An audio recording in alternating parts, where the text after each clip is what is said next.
Good evening, everybody. Welcome back to the channel. How are you, you wonderful human beings? How was your weekend? I mean, we were with you for most, if not all of the weekend on various platforms. We were live here on Saturday making some more Lego, which is just my happy place. And we were live on Vaj on Sunday for 6 hours, nearly. 5 hours and 50 minutes, I think, was the runtime for Vaj on Sunday. Yeah, sounds about right. Longest Vaj. Your Legos are getting there as well.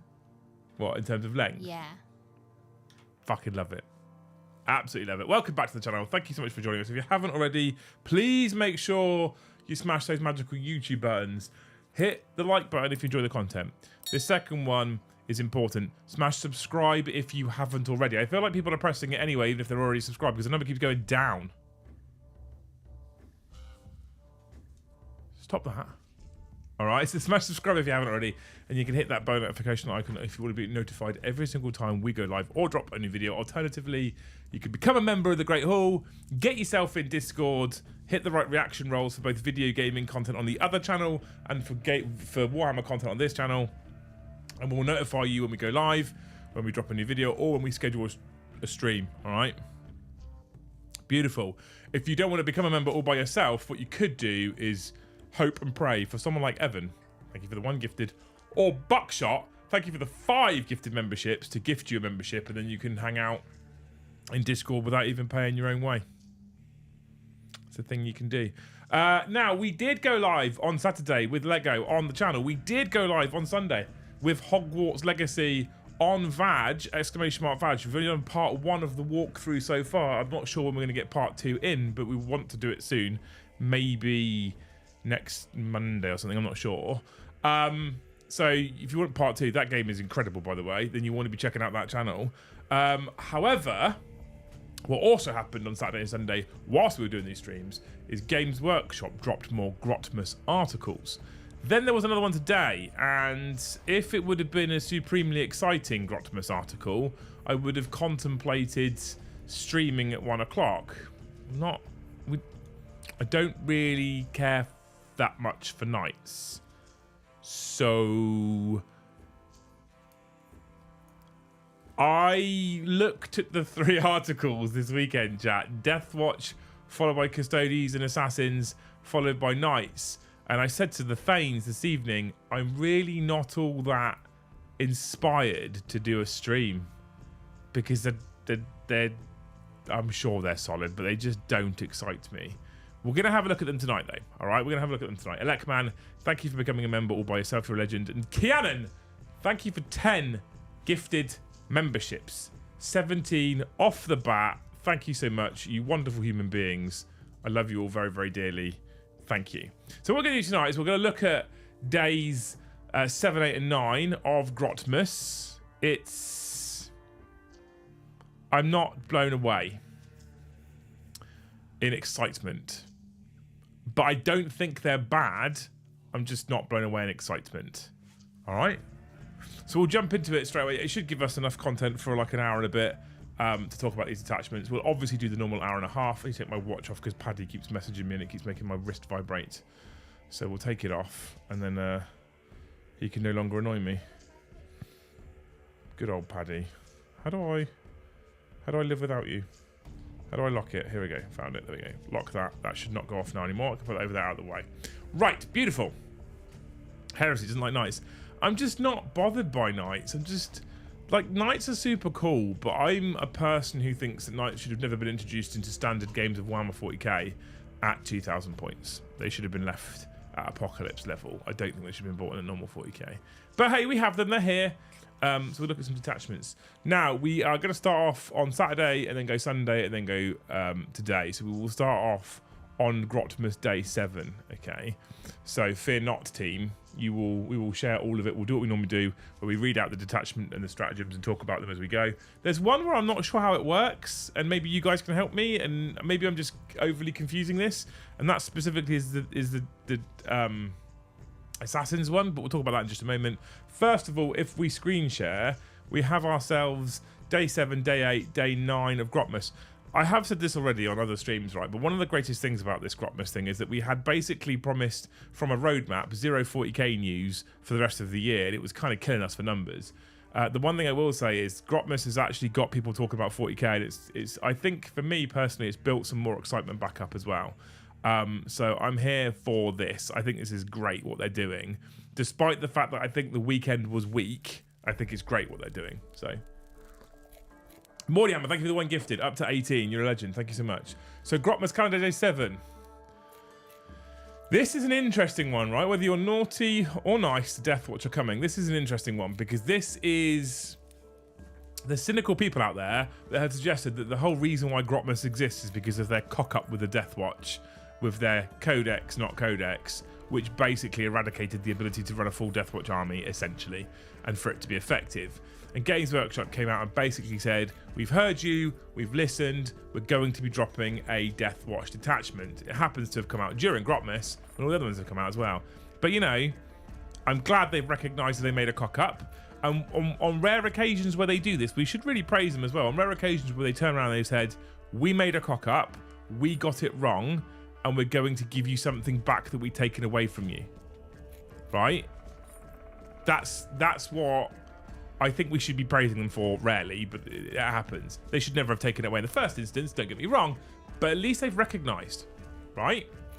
At least they've recognised and they've handed it back. The festive season is a time for coming together with friends and family, and what embodies that more than Space Marines from all different chapters, putting aside the differences and teaming up to kick the rear parts of the nearest Xenos. The Black Spear Task Force returns, and they're bringing a full tournament legal index with freshly recategorised kill teams.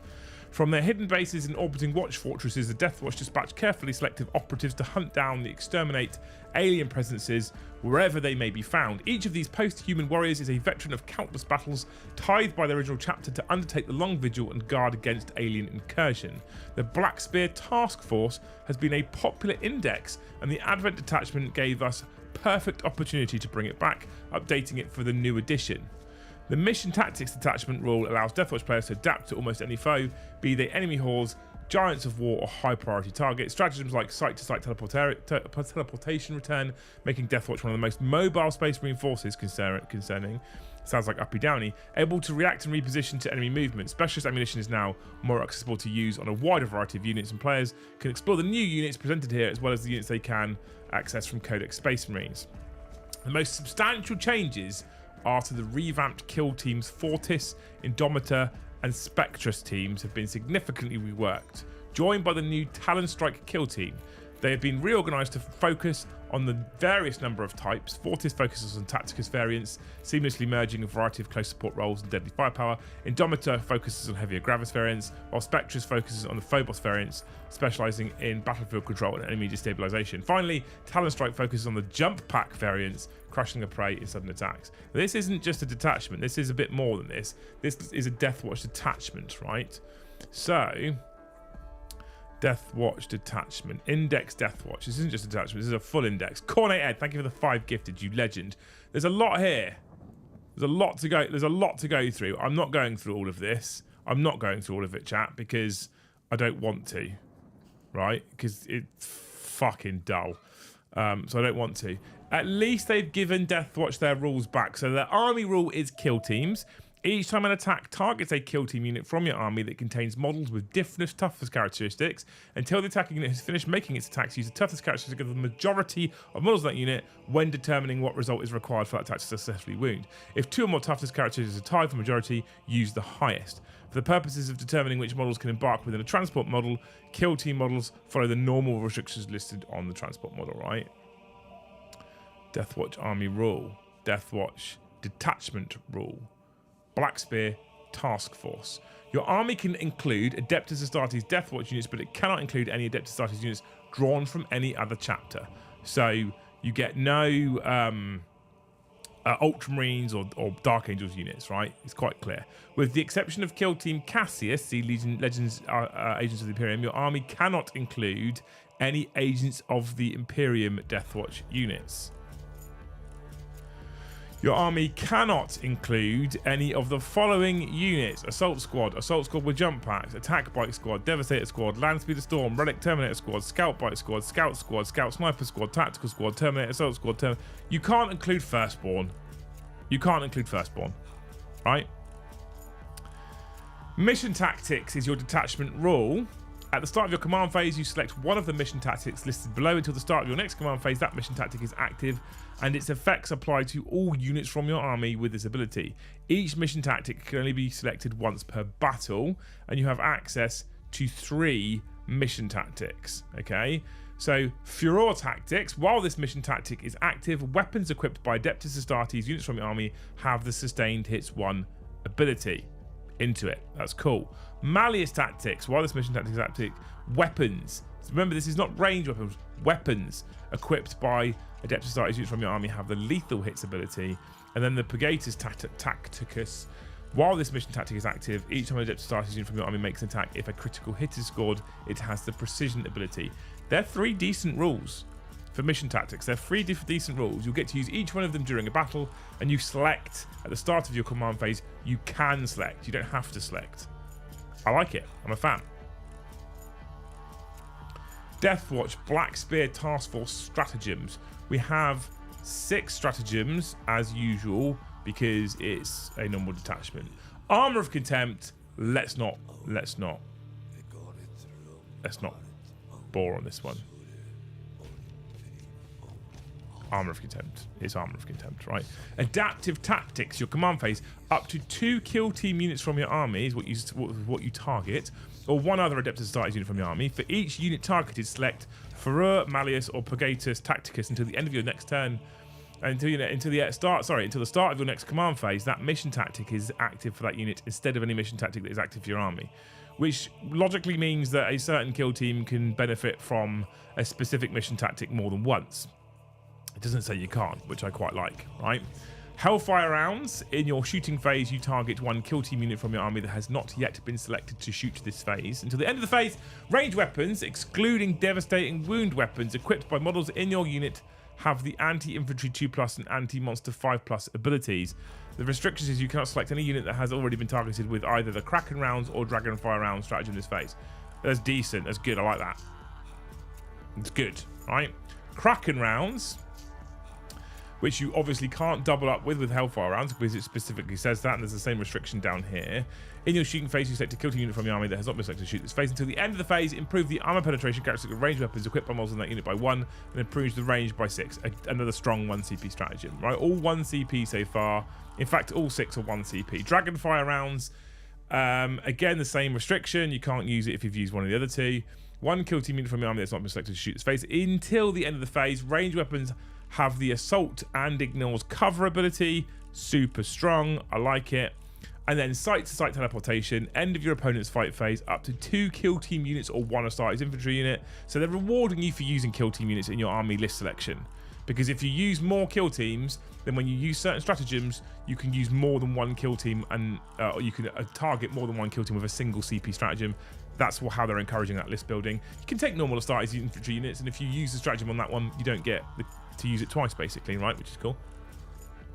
The effect is uppy downy. Remove these units from the battlefield and place them into strategic reserve until the end of your next movement phase. Models in the units that do not have the deep strike ability have the deep strike ability. It's not just uppy downy, it's full deep strike, which is really good for a CP. It's really, really good for a CP. 6 stratagems, all usable, all decent. Just, I'm a bit sad that one of them's Armor of Contempt because it's dull. Right, we then have some enhancements, which we don't have points because there's a full index rather than it being a random bonus detachment, because they just gave us an index back and tweaked it. You got the Thief of Secrets.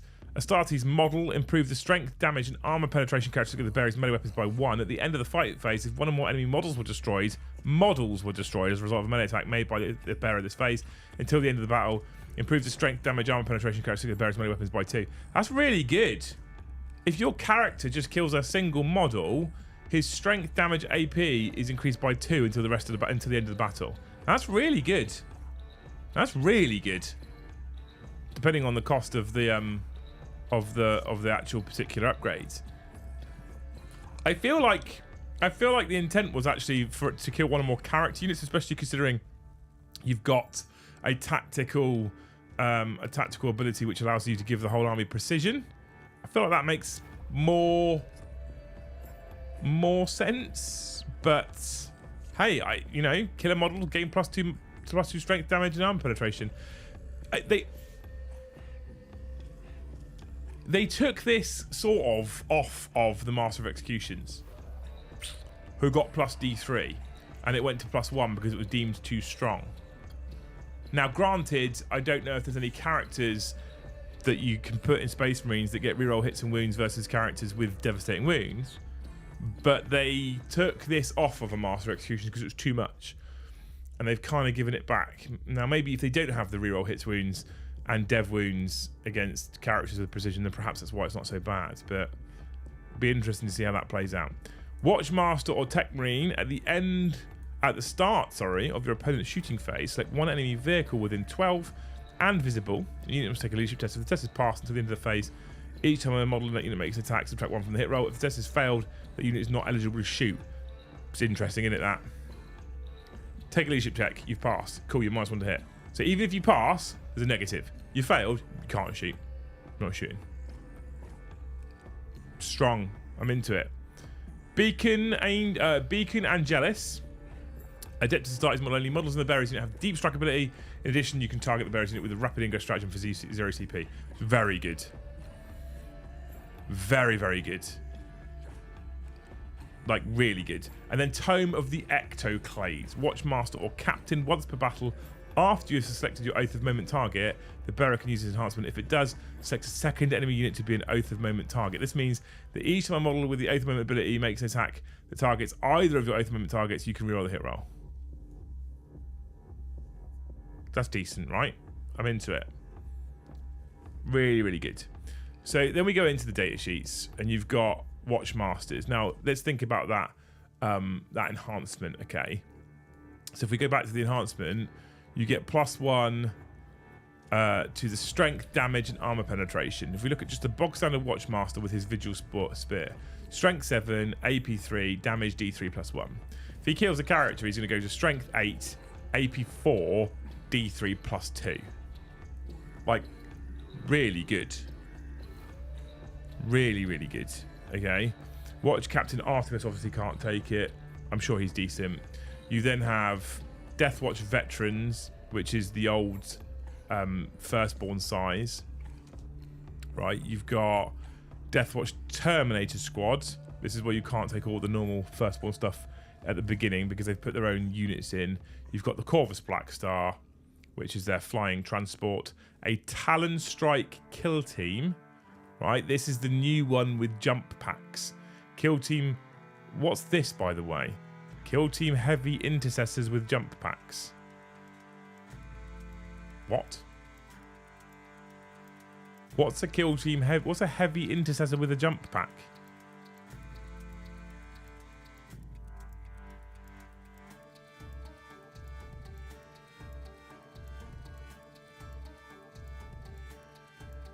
Assault bolters, so it must be inceptors, right?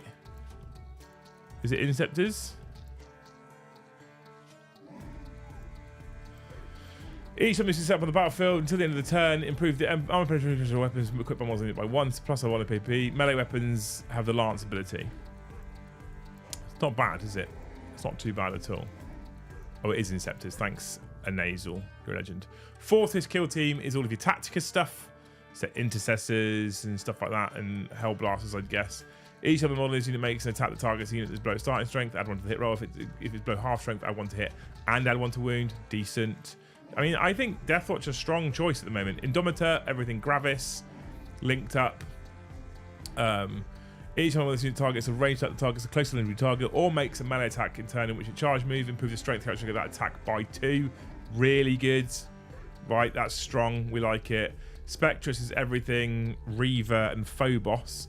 At the end of your opponent's turn, if this unit is more than 6 inches away from enemy units, you can remove it from the battlefield and place it in strategic reserves. Great for mission play in Pariah Nexus. Really good for mission play. And then you've got the armory, right? All in all, chat, I think the Deathwatch done all right out of this. I think they've done all right. What do you think? What are we saying?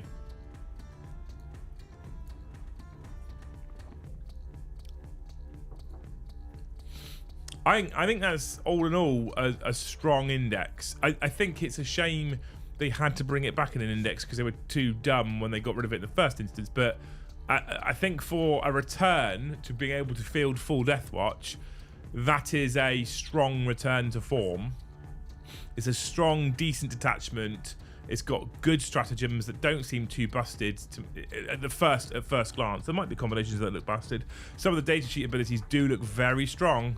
They do look really good. It looks like it could be a really strong army. Points will be a thing. Points will be interesting. They do look like they could be very, very tasty actually as an army.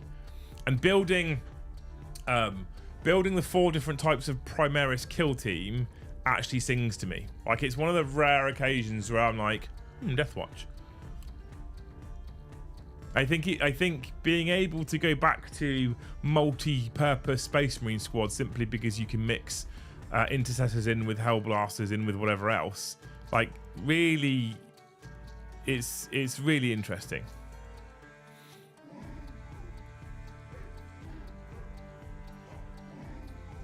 Check out the stat line on Deathwatch: bolt rifles and heavy bolters.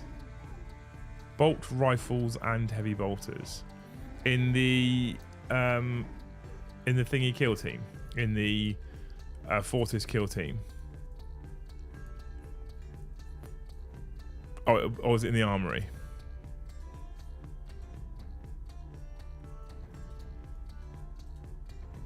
Deathwatch armory. Where is their stat line for this? Indomitor kill team. Fortis kill team. Bolt pistol. Heavy bolt pistol. Where is the stat line?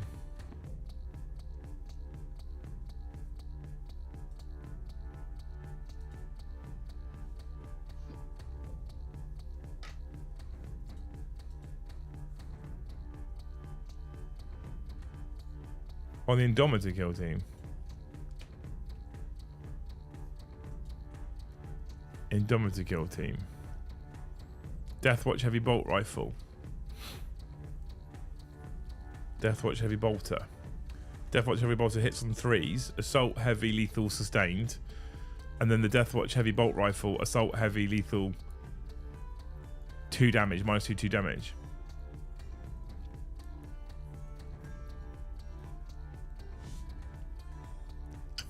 I can't. I have things to say,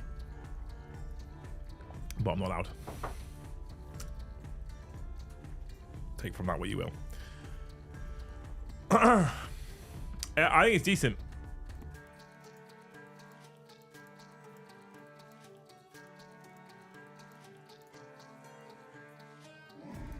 I think it's a decent detachment. I think that they should never have did what they did in the first place.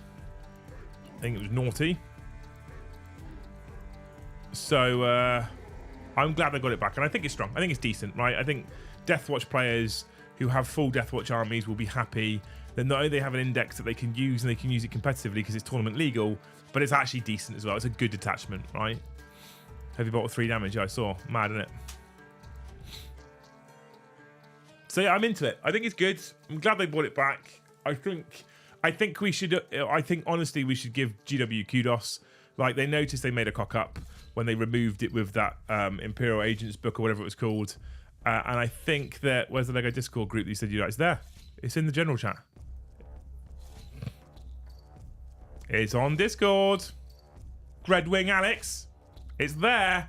Open your eyes. People have already been posting in it. Yeah, I think that, you know, we should. I 100% think we should give them kudos and say well done for recognizing you made a cock up. It's a shame they made the cock up in the first instance by deleting the ability to run essentially a full Deathwatch army. I'm glad, however, they've U-turned on it. I think that's a strong move for them. I think that's a strong for them to actually go, we made a cock up and we're U-turning on it, is a big deal actually. And I think we shouldn't hammer them too hard for it now because they've given them rules back. You know, positive, right? How can you expect to farm internet points if you're going to give GW such things as kudos? Well, I know, yeah. But I've said this before, though, Kaz, right? Rage baiting and clickbaiting is all well and good. But I'll only do it when I think it's justified. I only have a go at them when I think they're when it's justified. In this particular instance, I've also said that when they do good things, I think it's important that when they do good things, we should also praise them for doing good things. If all we ever did was moan at them for doing shitty things all the time, so all we ever did, they're going to get to a point where they're like, why bother fucking trying to please the fans anyway? All they're going to do is moan, at which point, we're just going to do what we want to do and nothing else. If people are just going to moan anyway, we're just going to do what we want to do and nothing else. Right? And so if we actually make sure we give them positive feedback and say, well done, when they recognise they've made a cock-up and they U-turn on it and they do something like release a Deathwatch index, which is actually quite good as well, at that point, if we're going to say to GW, good job, when they do a good job, they're more inclined, I think, to listen to people in general. You know what I mean?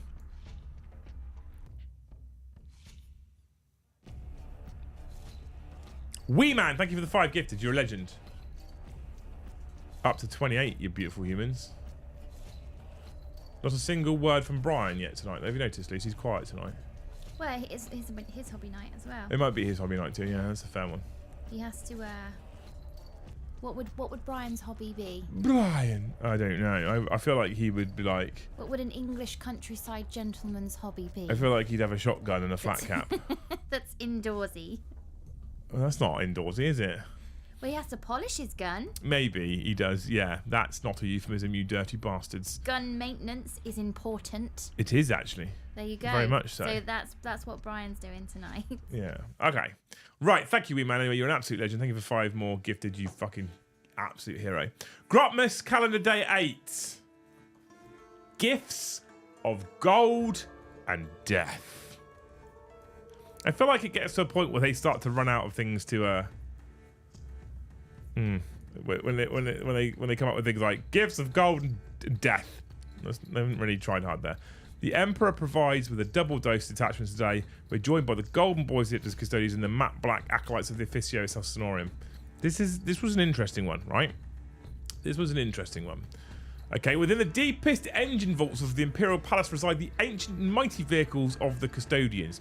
Oromate-clad combat walkers bristling with arcane weapons are roused from stasis, ready to be unleashed upon the galaxy's battlefields in the Solar Spearhead detachment.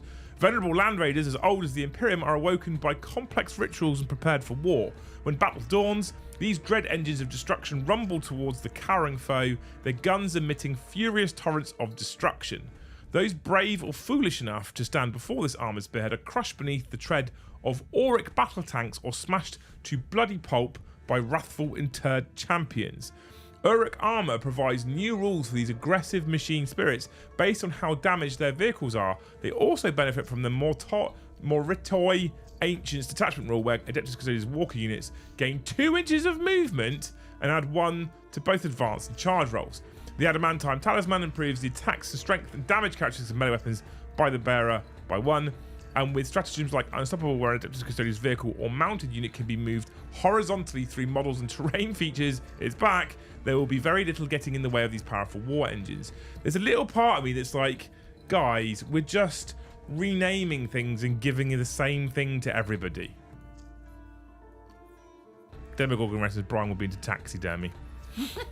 Yeah. We're just renaming things and giving them to everyone at the moment, and there's a lack of there's a distinct lack of identity to some of this stuff nowadays.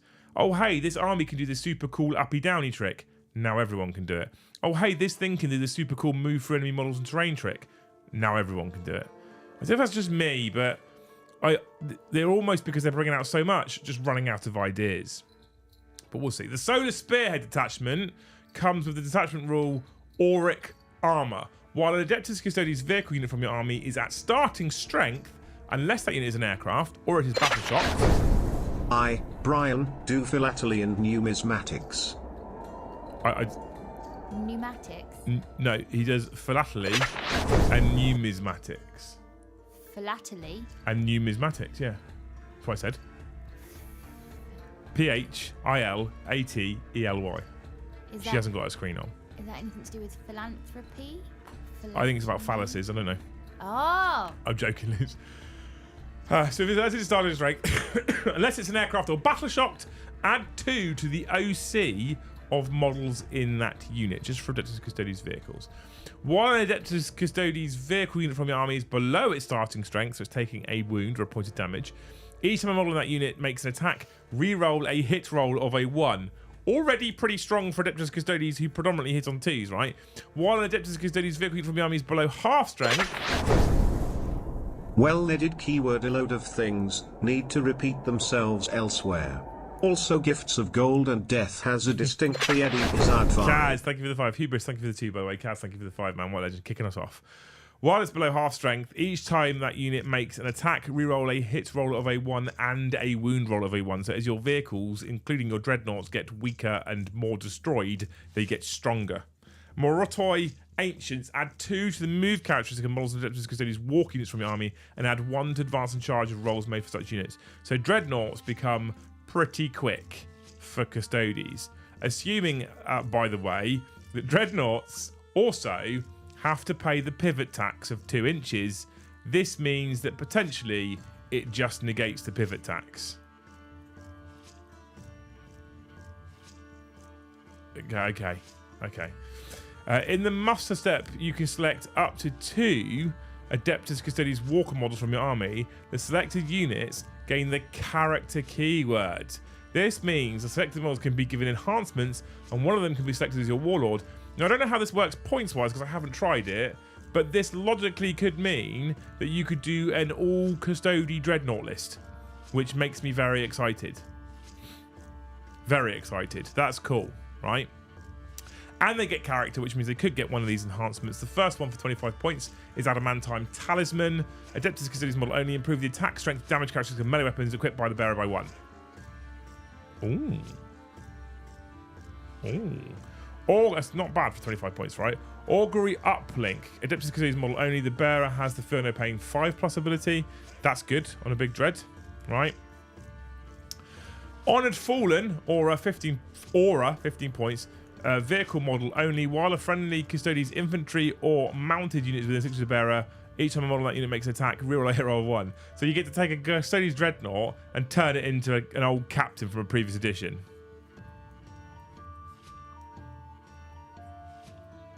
Dreadnoughts don't pay the pivot tax, they're on round bases. It depends on the size, it's not of the round base. So like, didn't Telemons have to pay the tax because they're bigger than a certain size? Or am I misremembering? Because Angron's got to pay the pivot tax, isn't he? Because even though he's on a round base. I can't remember. I don't. I'll be honest with you, chat. I don't pay any fucking attention to pivot, so I have no idea. Right? Maybe I'm wrong. That's decent though. Honored Faller for 15 points is decent.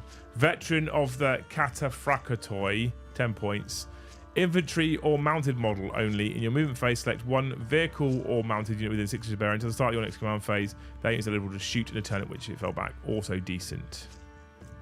Also decent. Do you think this is better than Necron or Admech? This isn't better than Necron, no. Necron's the strongest one so far. Right, so there's your 10. There's your 4 enhancements. They have 6 stratagems, if my computer catches up. Looks like they're all 1 CP. They are all 1 CP. I like it when they're all 1 CP. I don't fucking care. Fuck pivot. Yeah, I know. Exactly. Flawless Construction. 1 CP. Your opponent's shooting phase or the fight phase just after an enemy unit has selected its targets. You target 1 vehicle unit from your army that will select as a target of 1 or more of the attacking unit's attacks. Until the end of the phase, each time an attack targets a model in your unit, if the strength characteristic is greater than toughness, subtract 1 from the rune roll. More copy and paste. Boo. Good strat. Good strat, but more copy and paste. Boo. Emperor's Vengeance, 1 CP. Fight phase just after an enemy unit has selected its targets. 1 custodian unit from your army that will select as a target 1 or more of the attacking unit's attacks. Until the end of the phase, each time a model in your unit is destroyed, if that model has not fought this phase, roll a d6, adding 1 to the result if the unit was a walker. On a 4+, do not remove from play. The destroyed model can fight after the attacking unit has finished making its attacks. When doing so, it is assumed to have 1 room remaining and is removed from play. So 4 up fight on death, or 3 up if it's a walker. Slightly better if you put it on a walker because it's probably a unit of 1, right? There we go. Wrath is decent. Wrathful Advance, 1 CP. Fight phase just before Adeptus Custodes unit from your army piles in. Pick the Adeptus Custodes unit. Until the end of the phase, each time a unit model unit makes a piling move, move D3 plus 3 instead of 3. That's okay. It's not bad. Guaranteeing a pile of 4 instead of 3 is already good, and it could be 5 or 6. It's not bad. Averaging 5-inch piling is decent for a CP. Unstoppable for 1 more CP. This is where you get to pick an Adeptus Custodes vehicle or mounted unit, which means jet bikes. And that's important, and you'll find out why later this week. Until the end of this phase, models in your unit can move horizontally through models and terrain features. That's good for 1 CP, but it's another copy and paste stratagem. Relentless Persecution for a single CP. Your movement phase just after Adeptus Custodes vehicle from your army advances. You pick that unit until the end of the turn. Your unit is eligible to shoot in a turn at which it advances. If your unit has the walker keyword until the end of the turn, your unit is eligible to shoot and declare a charge in a turn at which it advances instead. That's decent, especially when you couple it with the stratagem above. 2 CP, you can move through models and terrain features, and if you're a dreadnought, you can advance and charge. That's really good. Punishment inescapable for a final command point in your shooting phase. You target 1 Custodes unit from your army that has not been selected to shoot yet this phase.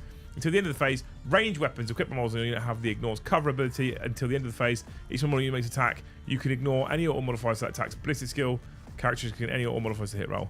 The ignores cover thing is nice. Yet more copy and pasting. A lot of these detachments are getting ignores cover. They're getting uppy downy. They're getting move through rules. They're getting -1 to wound if it's stronger than I am tough. It's a lot of copying going on here. But in terms of the actual detachment itself, it's strong. It is strong. It's decent.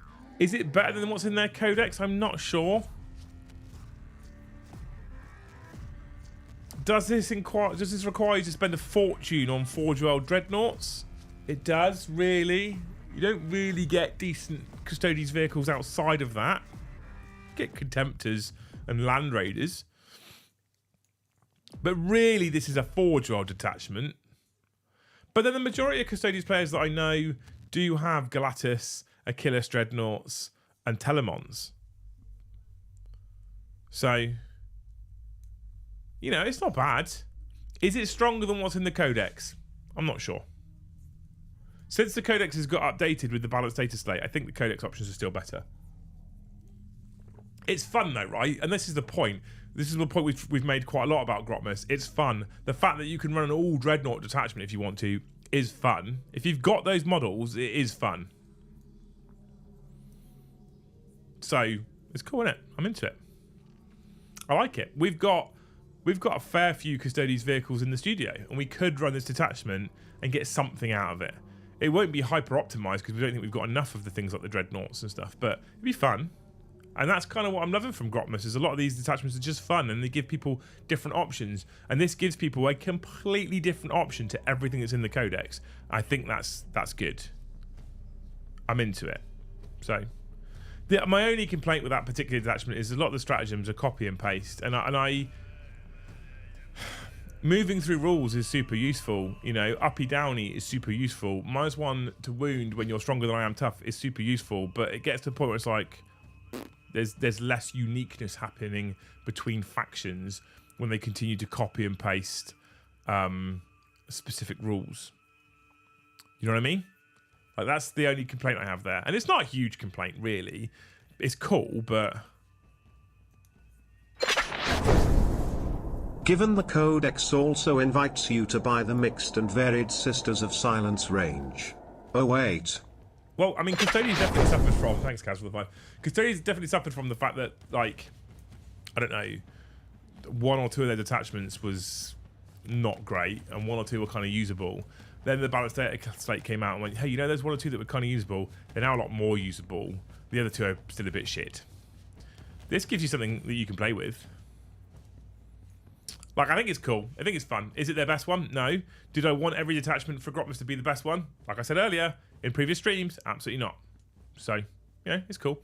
And then we go back to the article, right? Because then something strange happened. Okay.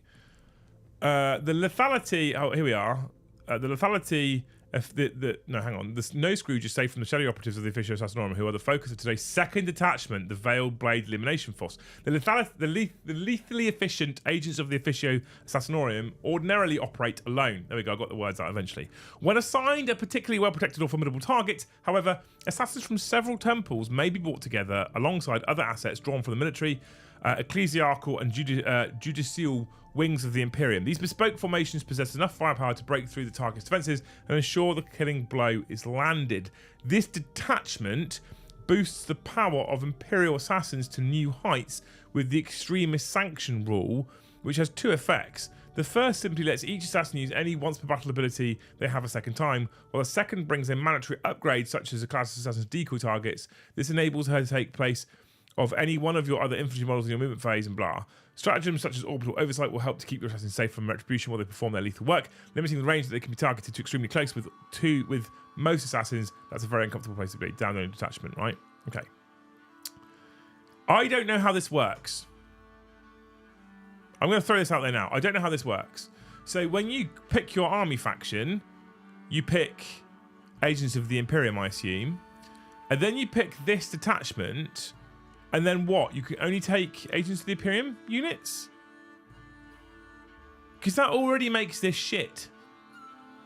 And I haven't even seen what the rules are.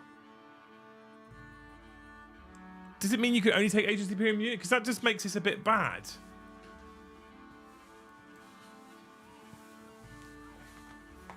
Just gonna get rid of this because I'm getting a bit warm sat here in front of the filming lights. So let's find it, right? Imperial Agents, Veilblade Elimination Force. Yes, only Agents of the Imperium units. Yeah, so this is shit already. This is shit already, straight away, right?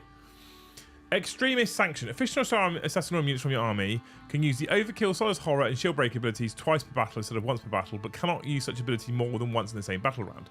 When mustering your army, each Officio Assassinorum unit from your army has the relevant extremist ability shown on the right, and you must increase the points cost of each of those units by the amount shown. If this causes your army to exceed the points limit for the battle you're playing, you cannot include that unit in your army. Okay, right.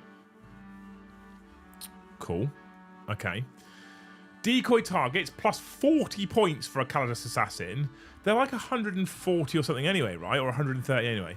Models, a Calidus assassin model is only twice per battle in your movement phase. You can select one other friendly infantry model that is on the battlefield and not within engagement range of one or more enemy units. The selected model is destroyed, ignoring any rules that are triggered when a model is destroyed. And this model is removed from the battlefield and set up again as close as possible to where that destroyed model was that is not within engagement range of one or more enemy units. This ability cannot be used more than once in the same battle round. Right, it is in your movement phase, which is cool, and it doesn't remove any restriction on them being able to charge, which is also cool. But you have to take this detachment to get that, which replaces other detachments. This is shit. Esoteric explosive for 40 points. This could be fun for a narrative scenario, maybe, right? The whole thing, not this specific enhancement. As the whole thing, maybe in a narrative scenario. Competitively, this is hot garbage. Esoteric explosives, right? Collects this assassin model only. Each time this model is targeted with a grenade stratagem, one mortal wound is afflicted for a d6 roll of a 3+ instead of a 4+. Cool. Okay. Not terrible. Plus 40 points is a lot for that. Interranial biotech for 35 points. Eversaw. Once per battle round, you can target this model with the heroic intervention stratagem or counter-offensive stratagem for 0 CP, and can do so even if you already use that stratagem in a different phase. Not bad, but 35 points is a lot, right? Then the Vindicare, who I think is definitely currently 150 points. So this is going to make the Vindicare, if I remember rightly, 195 points.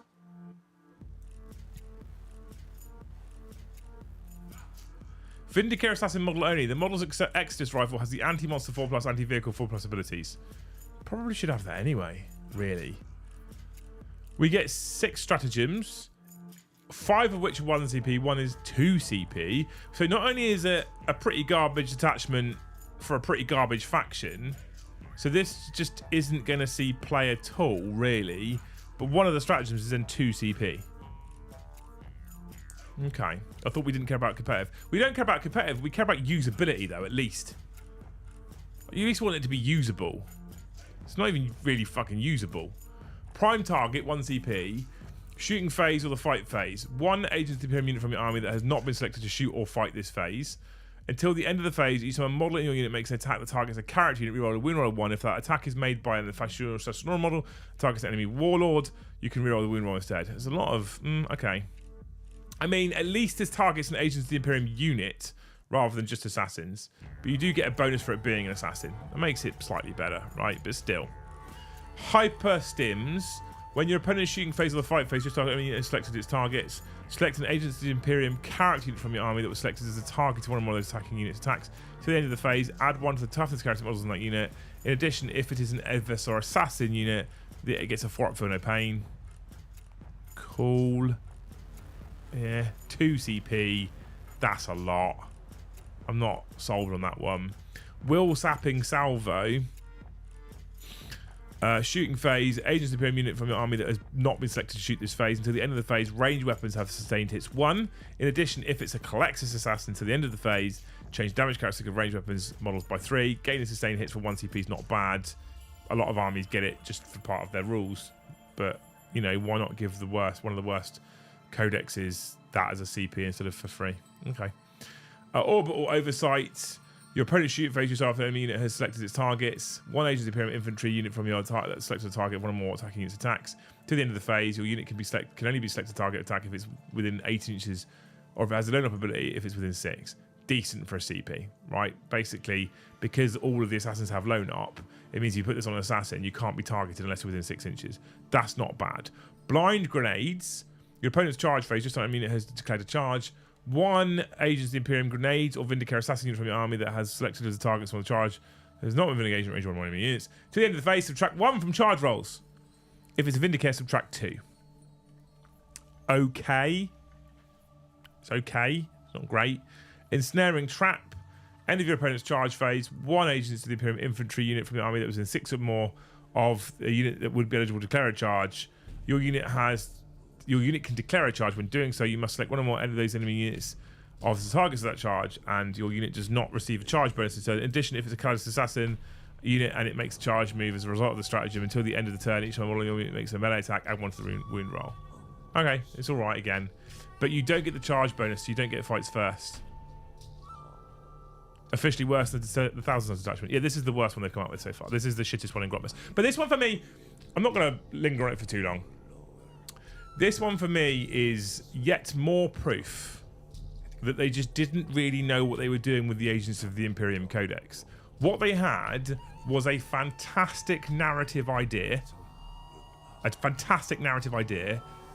Implemented really poorly. Really poorly. And this is something where if you want to do something cool with assassins, then allow them to take some of these rules and some of these abilities as allies. Don't make this be your core detachment where you lose out on every other detachment bonus. They had some things they could have done with this to make it cool. This could be one of those rare occasions where you ally something into an Imperium army and you do get a second detachment rule. They could have done something cool with this. This is toilet. It's just shit. They know I think they know what they want to do with agents. They just don't do a good job of it.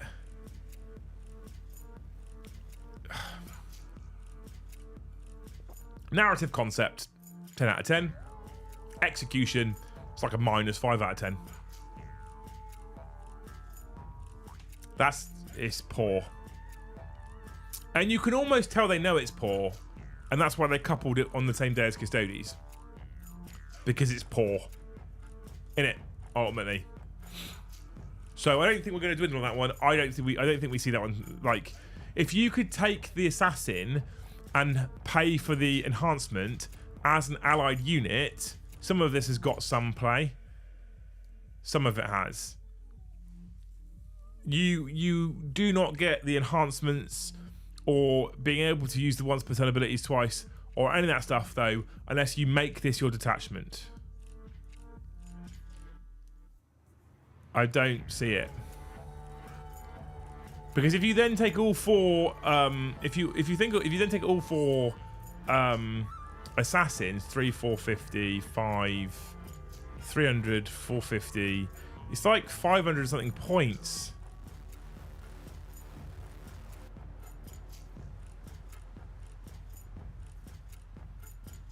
it's frustrating. I think I can see what they're trying to do, and I want to commend the attempt to go down and making narrative cool stuff. And they've done it. Some of the Grotmas stuff is narratively cool stuff. This just ain't it. They've not hit the nail here. But it's okay. It's okay, chat, because we had day 9 today as well, right? So we've got more to come. Imperial Knights and Chaos Knights. It's piss poor, let's be honest. It's not good. It's not good. It's almost as good as our current members target. Grotmas calendar day 9. Silent Knights, Unholy Knights. That's a better play on words. Already a stronger start. Already a stronger start right here. I like it. Get it? Silent Night, Christmas, Unholy Knights. I'm a fan of that one. Well done, GW. Better. After an especially pious day in the Grot-mas calendar yesterday, we returned to one of the true messages of the season. Gigantic armoured machines knocking lumps out of one another in the iconoclast fiefdom and the questor forge pack detachments. See if you can guess who's been naughty and who's been nice just from these names. John McCardle. Thank you for 20 gifted memberships. Is he getting a hope No, today? it's hobby night. Oh dear. I'm sorry, You John. can do a hope. No, I can't. You can. No one wants hopes from me. Yes, they do. No, they don't. Go on. No, they don't. Yes, they do. Shall I do him a hope? Yeah. I hope, John, this Christmas, when you turn to your left and pull your Christmas cracker with the person next to you, that the little toy inside doesn't fly out and land in your dinner. And then you end up with like a little plastic flicky frog or something, all covered in gravy. Do you know what? Pulling the Christmas cracker at big dinners is my least favourite thing, because everybody's pulling a cracker at the same time. Glasses of wine get knocked over. People are just... It's a logistical nightmare on the big table doing a Christmas cracker. I don't like it. I also hope, So John, I think that's a good hope, because... John also gifted 50 on Saturday. Aww. I also hope, John, we're only on 48 now. We've got less members now than he gifted on Saturday. I also hope, John, that when you get your little paper hat out of your Christmas cracker and you pull it onto your head, it doesn't rip. Happens to me all the time because I've got a massive head. They don't make Christmas crackers for people with my size head. But they do make Santa hats. Right. What is that hope in American? Do you not have... Hang on. Do you not have Christmas crackers? You... What? You don't, what do you mean the fuck is a Christmas... Right, wait there, chat. Wait there. Oh yeah, we've got some.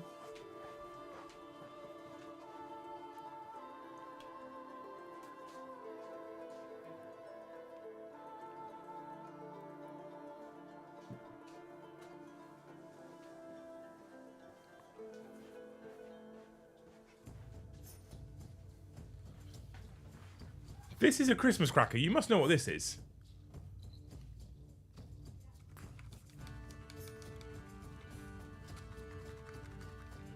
You don't know what these are?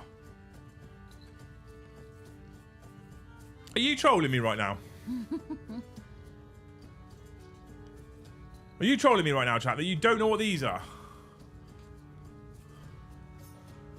And then you get two ends and you pull... I'm not going to pull it, because we need them for Christmas Day. And you pull it, and it pops, and inside it is a little hat, a little party hat you'd wear, a joke normally that's terrible, and some kind of little plastic thing that's not useful. Do you know what? If you want to pull that one, you can, because I can get some more. If you want to show them what's in a Christmas cracker. Do I pull the cracker on? I tell you what, if we hit 100 gifted memberships tonight, I'll pull the Christmas cracker on stream. I'm not entirely sure that James likes the Christmas cracker thing. I think he's also a bit like, what is this weird tradition? You put them in front of your dinner plate on every table, and you always pull the... How do you not... How do I... What the fuck?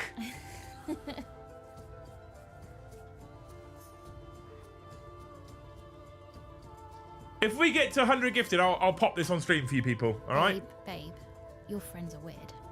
I know. How do they not know? How do people not know what Christmas crackers are? What the fuck is going on with you Americans? Is that an English thing then, the Christmas cracker? It must be. I didn't know that. Unless they're having you on. I am shooketh right now. Shooketh, shut up. I am shooketh right now, chat. I don't know what to say.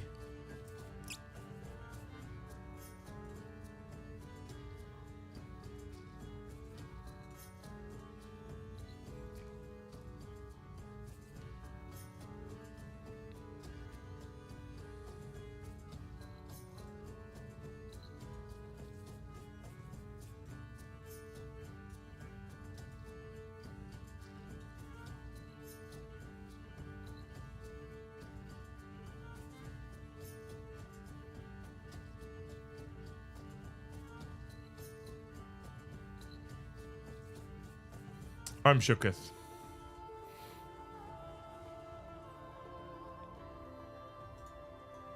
Can't go for it. They are uncultured over that side of the pond. They are, John, aren't they? You're right.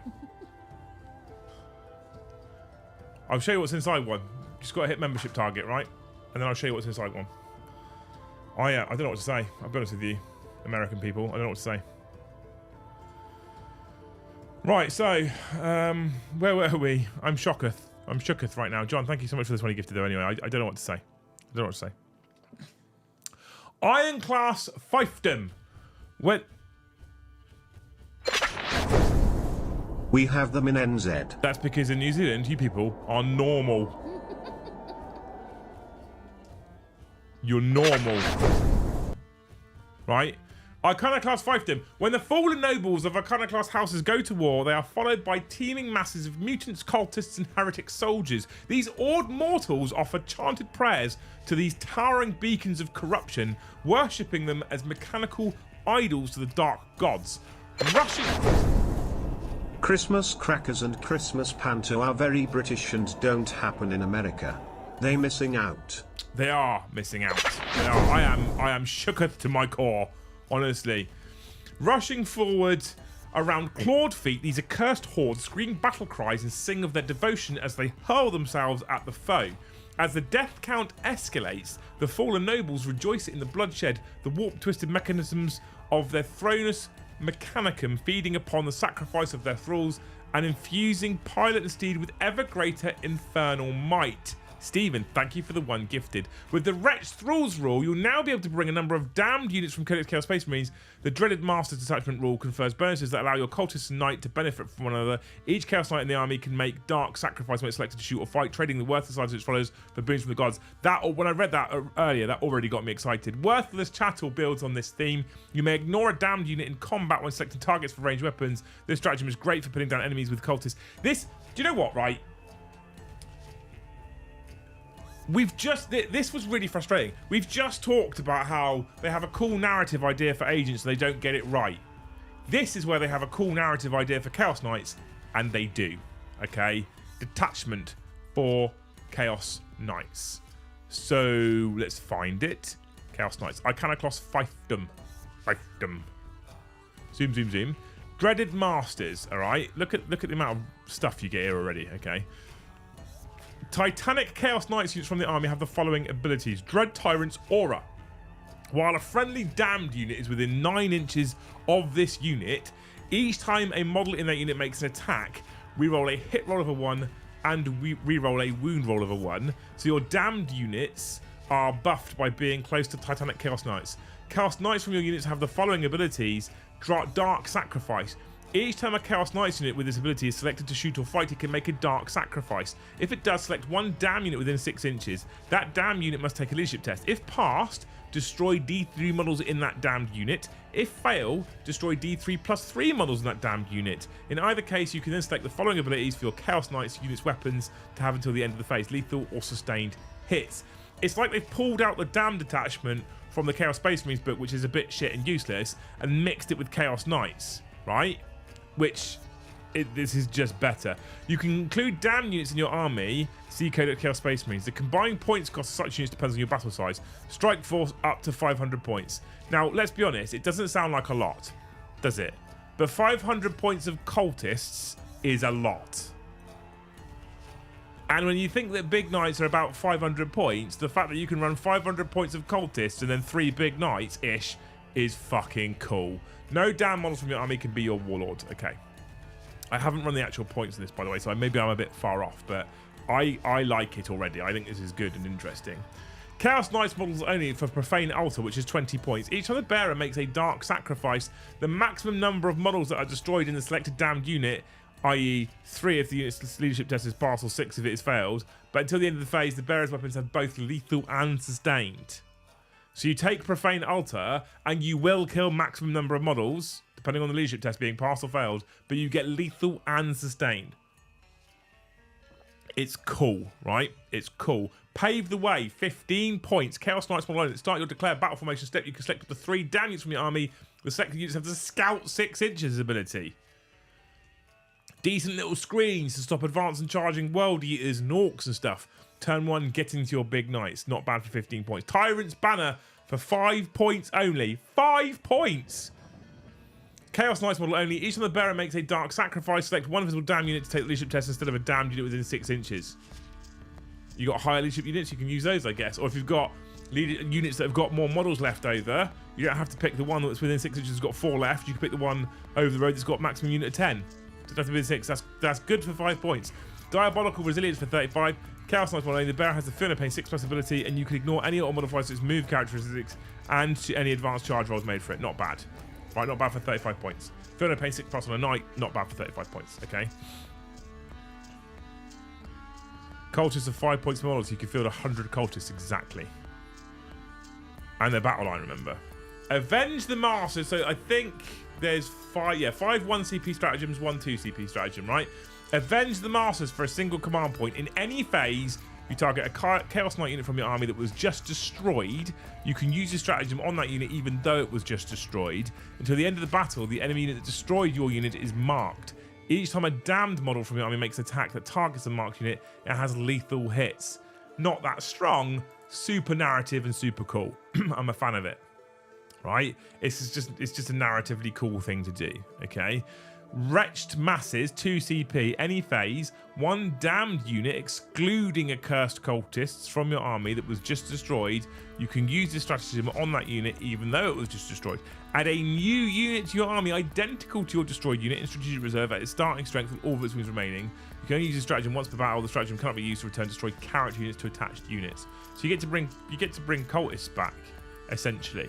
And there's more than just cultists. There's more damned units, but you can't use accursed cultists. So, you know, remembering accursed cultists themselves aren't terrible as a unit, right? They're still pretty popular. Soul Hunter for a single CP. Fight phase, just after a Chaos Knight unit from your army has fought. You pick that Chaos Knights unit. If one or more models were destroyed as a result of those attacks, your unit regains D3 lost wounds. If one or more models from that battle shocked, if one or more models from battle shock units were destroyed as a result, you regain D3 plus 2 lost wounds instead. Super chatting cuz CK player, thumbs up, relevance spy. Nagelman, thank you for the 777. Like, if you're a Chaos Knights player, this is a fun detachment to run, right? It's super cool. I'm into it. 1 CP for unrestrained range. Your movement phase just after Chaos Knights from the army advances or fall back. That unit till the end of the phase is now eligible to shoot and declare a turn in which it advances or fall back. On a knight! 1 CP for advanced fall back, shoot and charge on a knight is mad good. It's mad good. Big fan. Right? Big fan. Worthless Chattel.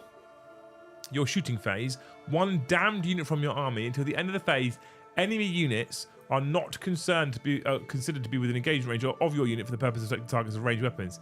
Until the end of the phase, each enemy model uses a wound, while that model is within engagement range of your unit. Roll d6 on 4+.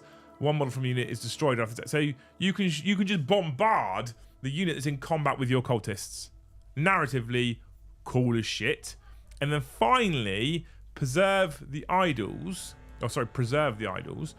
Your opponent's movement phase, just after the enemy unit ends a normal, advance, or fallback move, you target a Chaos Knights unit from your army that was within 9 inches. Select 1 damned unit from your army that is not battle shocked, not within engagement range of one or more enemy units, and is within 6 inches of that unit. That damned unit can make a normal move of up to 6 inches, but must end this move closer to that enemy unit than when it started.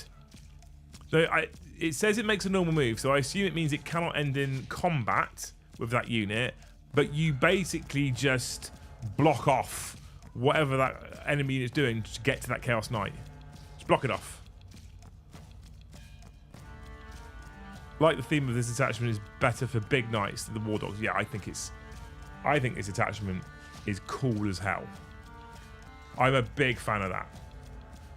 A big fan of that one.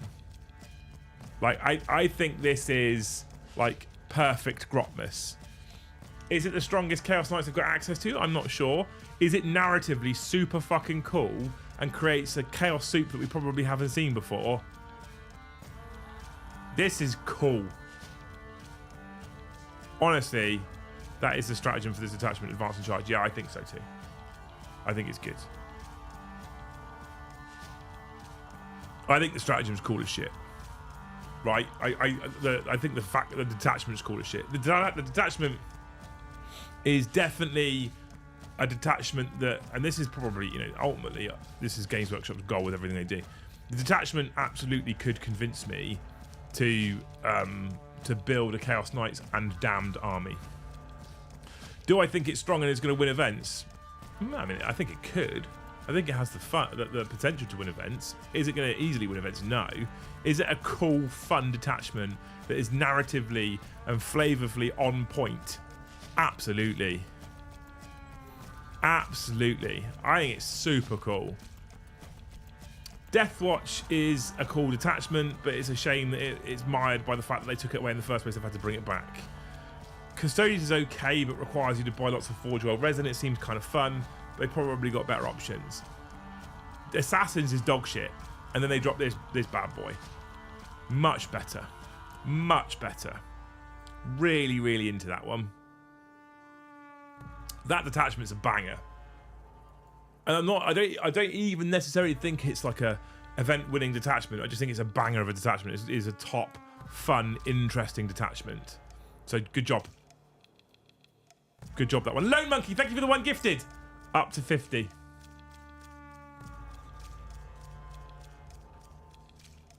Just one lot of 50 to go, chat. Easy, innit?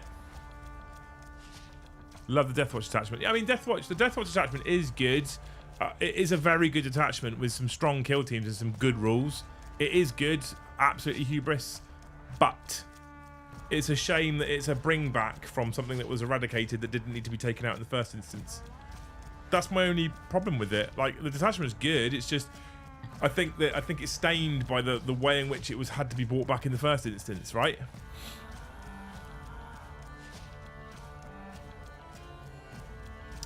That's the only problem I have with the Deathwatch one. The Deathwatch one's good.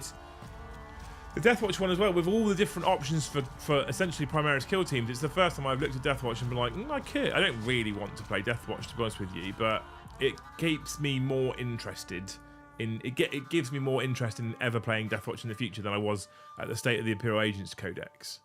Does that make sense? Like, when Imperial Agents broke, I was like, no interest whatsoever.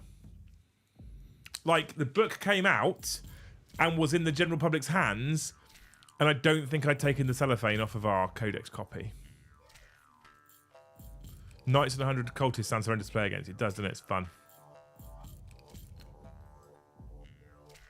But yeah, the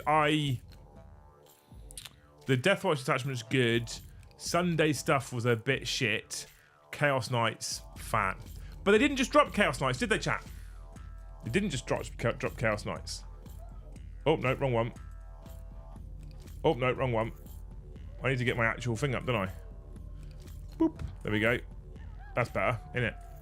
Because they also dropped the Questor of Forge Pact. Alright?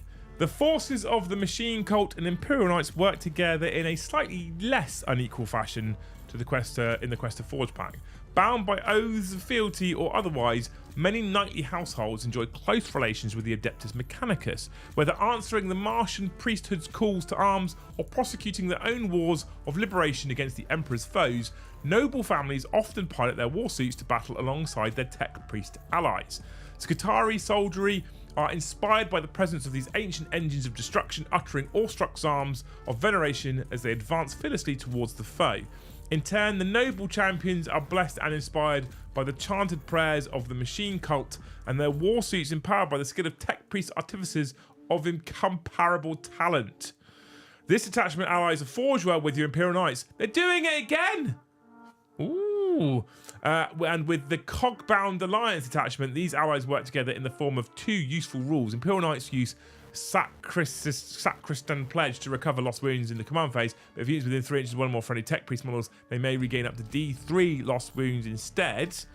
Adeptus Mechanicus units earn Divine Inspiration. Each time a model makes a ranged attack, they may reroll a hit roll of 1, and within 6 inches of a friendly Imperial Knight, they may reroll a wound roll of 1 as well. One Knight can be a devotee of the Omnissiah Creed with the Knight of the Opus Machina enhancement. Each time the bearer makes a ranged attack, if the bearer is within 6 inches of one or more friendly Adeptus Mechanicus units, it may also reroll a hit roll of 1.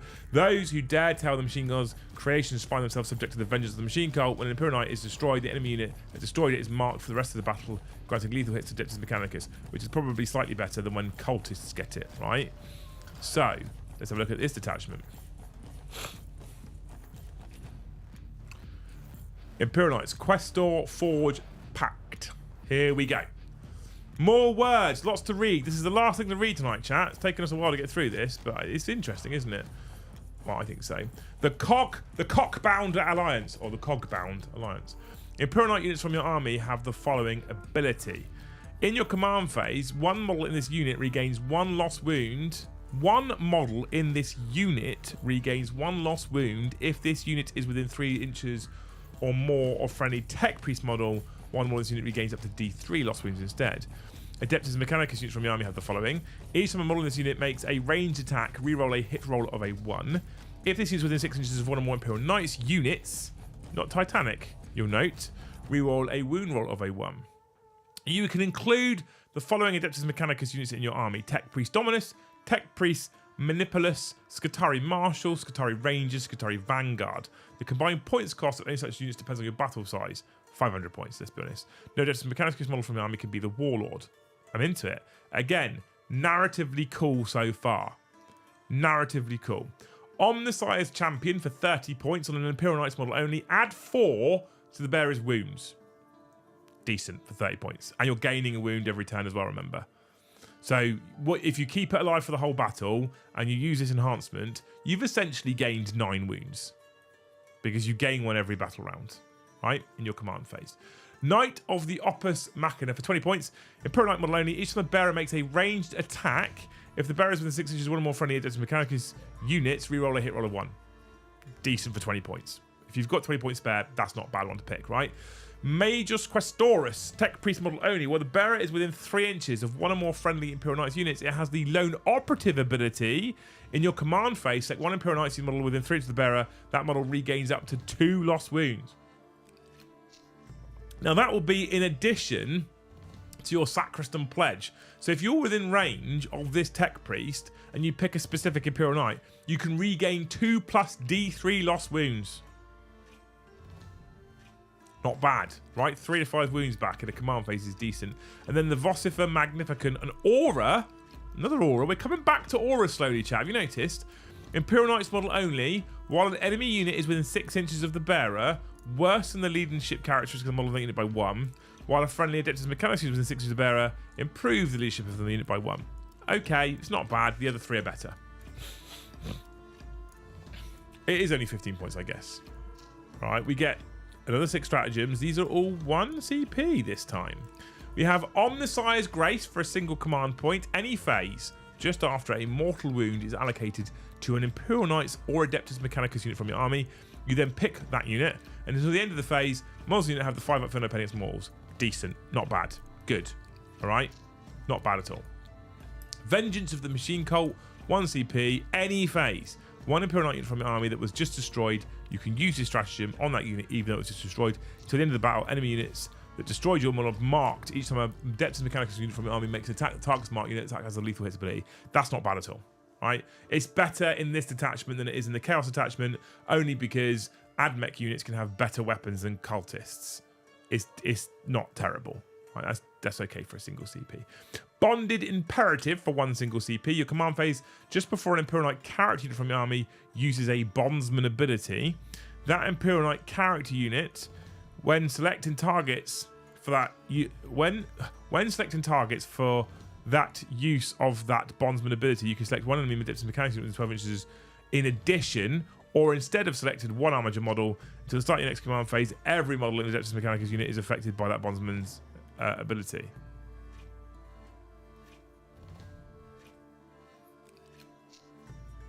So hang on. When selecting targets for that use of that bondsman ability, you can select one friendly Adeptus Mechanicus unit within 12 inches of your unit in addition, or instead of selecting one armature model until the start of your next command phase, every model in that Adeptus Mechanicus unit is affected by that bondsman ability. What? So you can get the unit as well as the armature, or just the unit? I don't understand. That doesn't... That... I think the person that wrote that one might have been drunk. Might have been drunk. It sort of reads like you cannot pick an armature and all your admech units get it.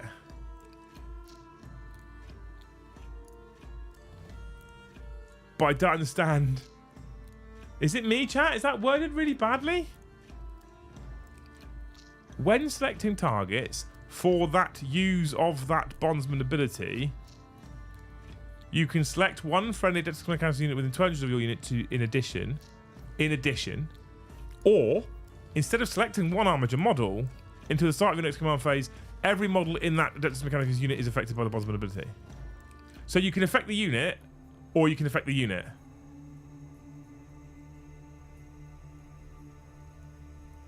Right? Oh, if there's no armatures left. It's worded badly though, Stephen, right? That's worded terribly. Maybe it's worded so there's no armature available, you can still hit an admech unit. Yeah, I mean, that makes sense, but word it differently. When selecting targets for your bondsman ability, you can select a friendly Adeptus Mechanicus unit within 12 inches of your unit in addition. Or, if there are no armatures left on the battlefield, you can just select an Adeptus Mechanicus unit. Like, that's worded really badly. Like, now you've said what you've said about, hey, what if there's no armatures? That makes sense, but it's worded dreadfully.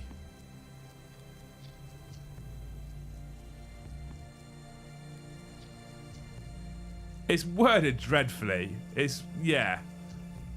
Or if there's no armatures on the battlefield or none within range, you can just select an Adeptus Mechanicus unit within 12 inches. It's worded really badly. Okay, I get it. It makes sense that it allows you to give your bondsman ability to an admech unit and not have to give it to an armature at the same time.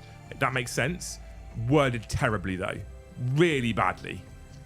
Like, we already have rules lawyers and people that pick apart Games Workshop's rules writing, and then they come and spew that garbage out. Like, it makes sense now, you know, but it's not worded well, is it? Machine focus for one command point. Your command phase, one Imperial Knight unit from your army. Until the start of your next turn, your unit can ignore any or all modifiers to weapon skill or ballistic skill characteristics of weapons equipped by its models. Your unit can ignore any or all modifiers to the following: the weapon skill or ballistic skill characteristics of weapons equipped by its models, any hit or wound roll made for it. Okay, so you ignore modifiers. Perfect. Okay, great. Aggression begets aggression. Your shooting phase, one Imperial Knight unit from your army, or one Imperial Knight character unit from your army, and one friendly Adeptus Mechanicus unit that is within 6 inches of that unit. Until the start of your phase, ranged weapons equipped have the assault ability. That's cool. I like it for 1 CP. Worded like a dyslexic squirrel, 100%. Throne Geist Fury. Your opponent's movement phase just after an enemy unit has set up or ends a normal move, advance or full move. One Imperial Knight Titanic unit from your army that's within 24 inches and visible of that unit. Select one ranged weapon equipped by a model in your unit. That model can shoot at that enemy unit, and only if it's an eligible target. When doing so, the model can only make attacks with that weapon, and each time it makes a ranged attack, an unmodified hit roll of 6 is required to score a hit, irrespective of the attacking weapons. So you get an additional Overwatch with a Titanic unit.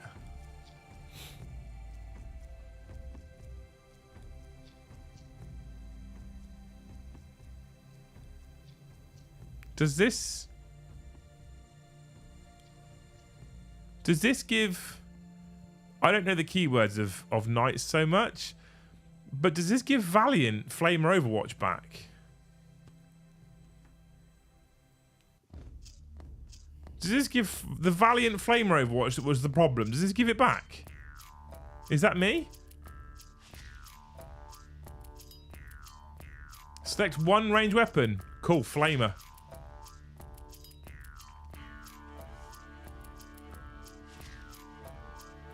Is that me, or does that give Night Overwatch Flamer back?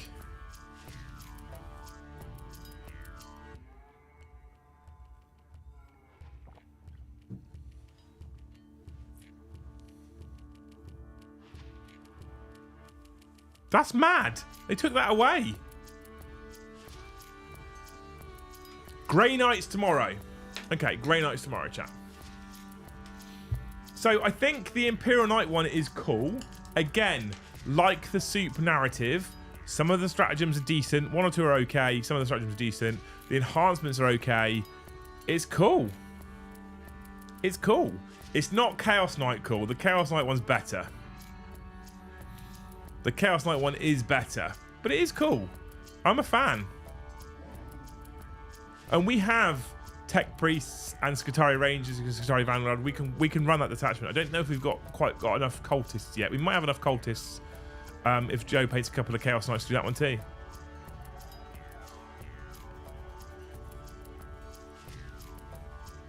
But yeah, I think, you know, today made up for a lackluster Sunday.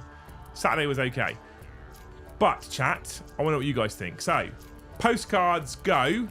What's your thoughts of the last 3 days of Grotmas? I saved them all up for this evening to give me an hour's worth of talking without having to think.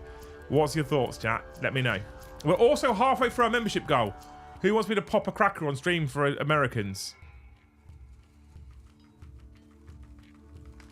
I'm done talking about rules now, Lee, so I'm waiting for chat to tell me about rules. I'm actually just about to start my shopping list to go to Morrison's. I'm going to go and hang out with the Monday night crowd. The Pringles and beer and... So, last year I had... oh my God, last week. Felt like last year. Had to do the food shop late at night because all of you were sick. And I noticed the Monday night crowd, when you see what's going on the conveyor belt to be booped, they look like a fun crowd. The guy in front of me had about 6 bottles of beer, you know, the big glass bottles you can get. Yeah, these sort of size ones. Yeah. About 4 tubs of Pringles and then 4 bog rolls. And I thought, I want to go to his house. Yeah, Monday night crowd. Yeah, Monday night crew. I could get on board with this guy. I'm into that, 100%. Pringles, beer, and something for the loo later because you've not had something proper to eat. So Lucy's favourite time to do the weekly shop now is to go late Monday night. Yeah. Because... And then the lady, so that was the guy in front of me. The lady behind me, she had about 20 Terry's chocolate orange little boxes. Ooh. 6 bottles of rosé. 1 year 5 a day, Terry's chocolate orange? Yeah, why not? Yeah. Why not? Yeah. And that was about it. Oh, she had a potted plant. I was in the middle of this Monday night crowd. I thought, here I am with my very sensible family weekly shop. Yeah. I'm clearly not part of the Monday night crowd. There's no chocolate or Pringles or alcohol or bog roll. No. So, Monday night crowd. We're missing out, I feel like, in this house. We should call it the Morrison's Monday night crowd. Yeah, I think we're missing out in this house. No Pringles and bog roll. Is it even worth it, chat? Is it even worth it? So you're going to go do your shopping list? Yes. Oh, okay, well. Just us then, team. Do you want me to pull the cracker quickly with you? No, you got 100 members. Oh, dear chap. Also, Ebb Flows turned up and is grey and says, exclamation mark, slightly, someone's nicked my membership. Anyone have an extra to spare? The thievery going on. Unreal. Well, talk about thievery. Fuck me, chat, right? Whilst I'm waiting for all of these, what's probably about to be a wild flow of postcards coming through, telling me all about your Grotmas theories and thoughts and predictions. I know it's coming, I'm just going to wait. Talking about thievery, we went to a Christmas market today in Southampton. Oh, yeah. Now, plus point. Plus point, right? We got the family out in the fresh air. It was a nice walk. It wasn't too busy. There wasn't too many people around. It was Christmas music. It was lights. It was very pretty. Felt a bit more festive. Plus points. That's plus points. Negative points, robbing cunts. I don't... No, right, there's no argument there. I kind of... Oh my God, that fresh air. I kind of don't mind it because I kind of go into it knowing there are inflated prices and... I don't like the dishonesty. No, Dishonesty I know. really, dishonesty really annoys me. I know, but when kids hear huffing and puffing and mild comments and passive-aggressive comments on a family day out, it's not good. So I don't mind it because I know I'm going in there and I'm walking into inflated prices because it's about having time together and making a memory. It's not about. We're in the middle of the market, right near the centre. There is I think this is the correct English, gynophorus. A gynophorus sweet stall, right? Yeah. This thing is gynophorus. It's one of the largest pick and mixes I think I've ever seen. It's fucking wowge. That's huge and wow put together. It laughs in the face of Woolworths. It's wowge, Yeah. right? And you go up to it, and you pick up a bag about this big, like a paper bag about this big, and it's a pick and mix, and everything's got a scoop in it, and it's self-service, right? And there's a big sign that says £3.29. I was like, £3.29 a bag? And I didn't know at the point that the bags were this big. Like, it looked at them, and I thought they were about that big. I think they're folded over, aren't they, or something? I thought it looked about that big. I was like, I mean, £3.29 for a bag of sweets that big. That's all right. That's reasonable. Scoop it in. It'll only open up to about that kind of girth. Scoop it all in. Good. Jobs are good in. £3-4 quid for a bag of sweets each. That's fine. I saw Luce pick up a bag, and I didn't realise and she opened it up, and I was like, is my oldest not getting a bag? It's just my youngest getting a bag. That's a bit fucking stingy. And then they were putting they put the sweets in one. I was like, one bag between them. It's £3 a bag. It's not £3 a fucking bag at all. No, it's not. It's £3.29 per 100 grams. And all the sweets are like, it's like Haribo and Mauam, so they're already quite They're weighty. fucking dense. Yeah. So, which is, I don't mind. I know that bag of sweets is gonna sting. I know it is, but it's for the boys, and they're choosing sweets. And I bang on all year about fruits and vegetables, and brushing your teeth, and drinking water. I know, but £32.90 a kilo.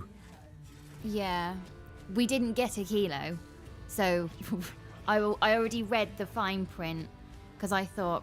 Already, I'm glad you did. Yeah. I wouldn't have.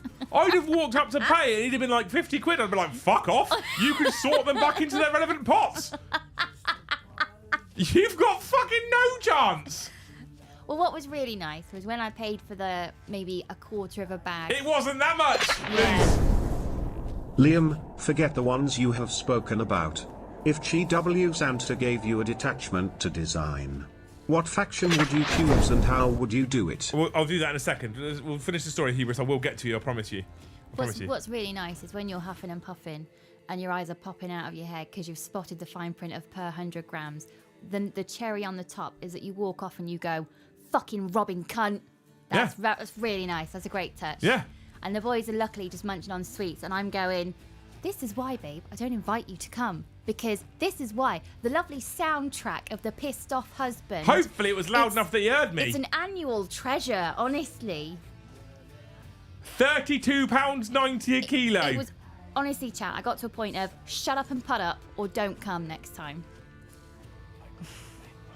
But they're gonna eat it. It's not gonna get wasted. I'm not. Going to eat we it. literally went into Poundland afterwards, and 500 grams of Haribo was £3.50.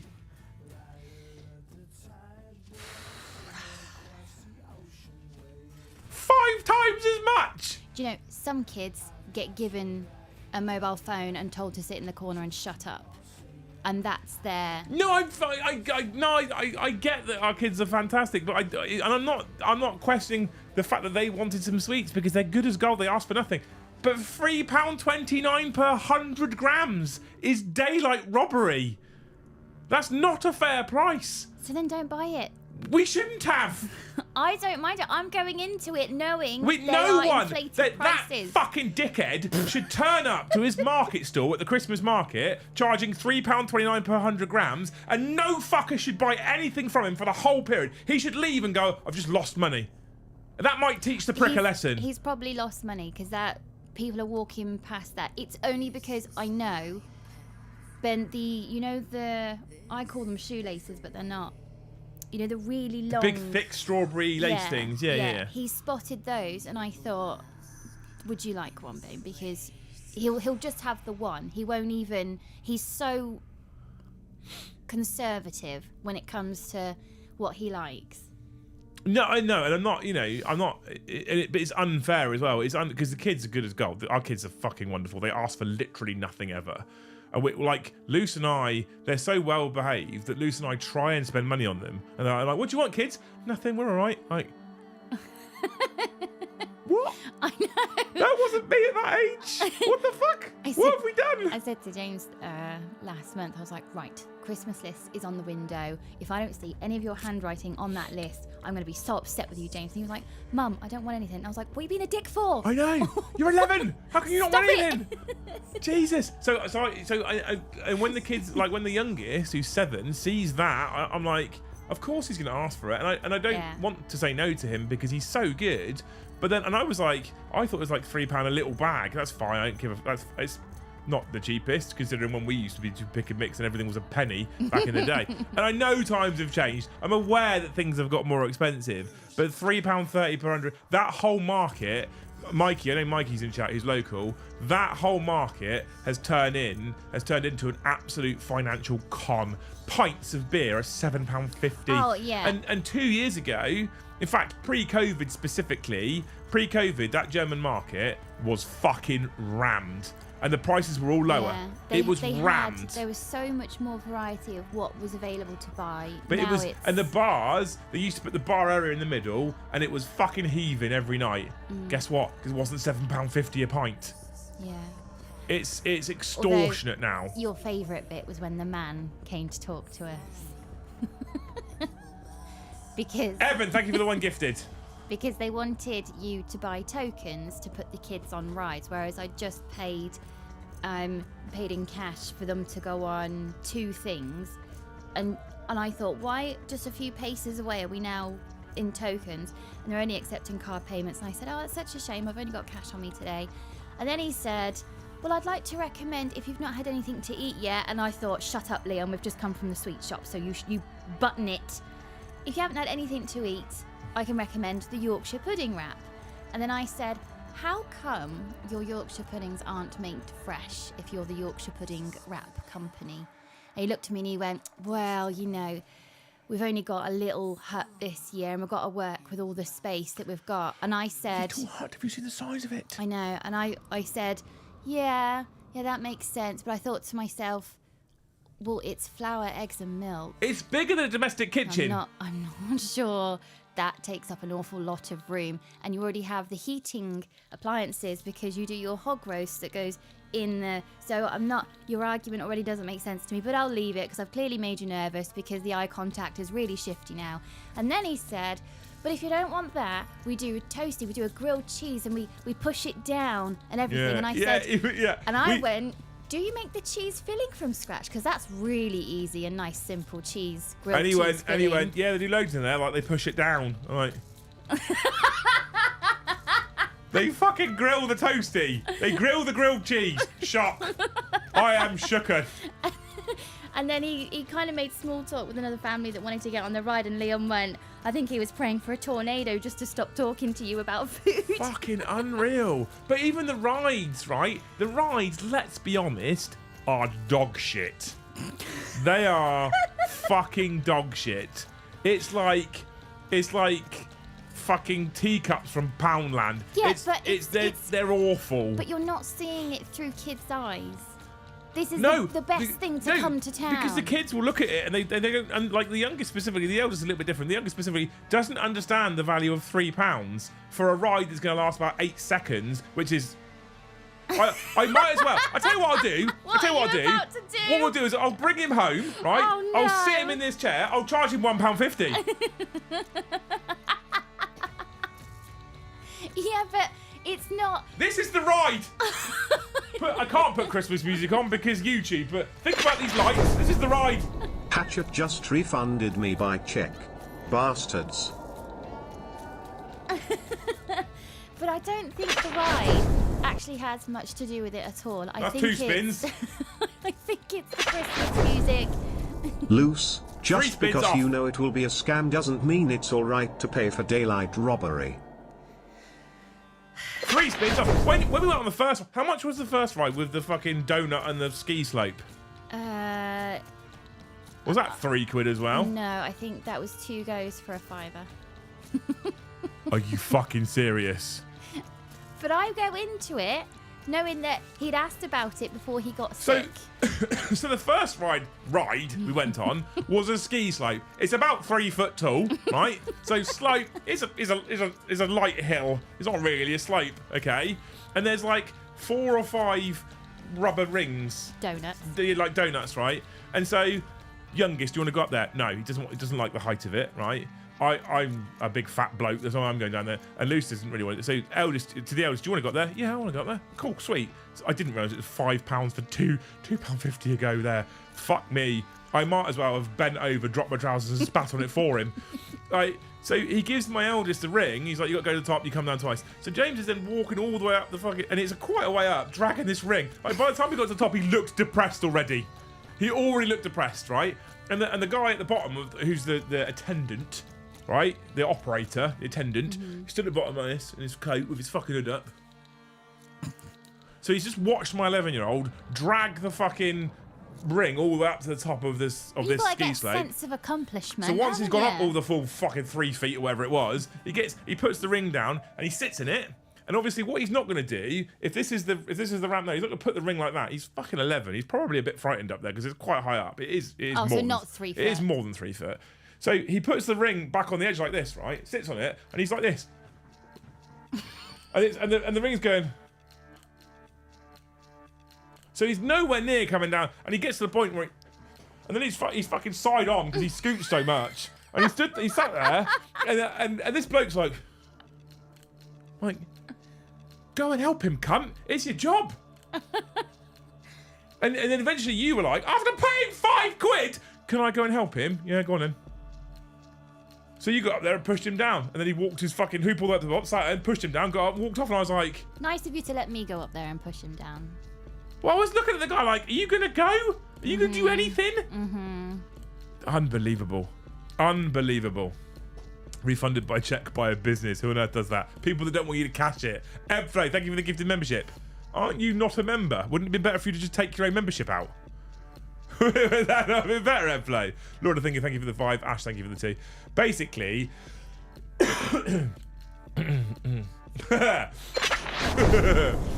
Tis the season to be jolly. Tra-la-la-la-la-la-la-la. look, the actual walk around, the environment, the music, the lights, it was really nice to walk around, but as a fun fair, they might as well remove the first word from that. Well, we went on the Ferris wheel. How was that? That. How was the Ferris wheel? I They now can't see know. Southampton because they put it in a location that's surrounded by tall buildings.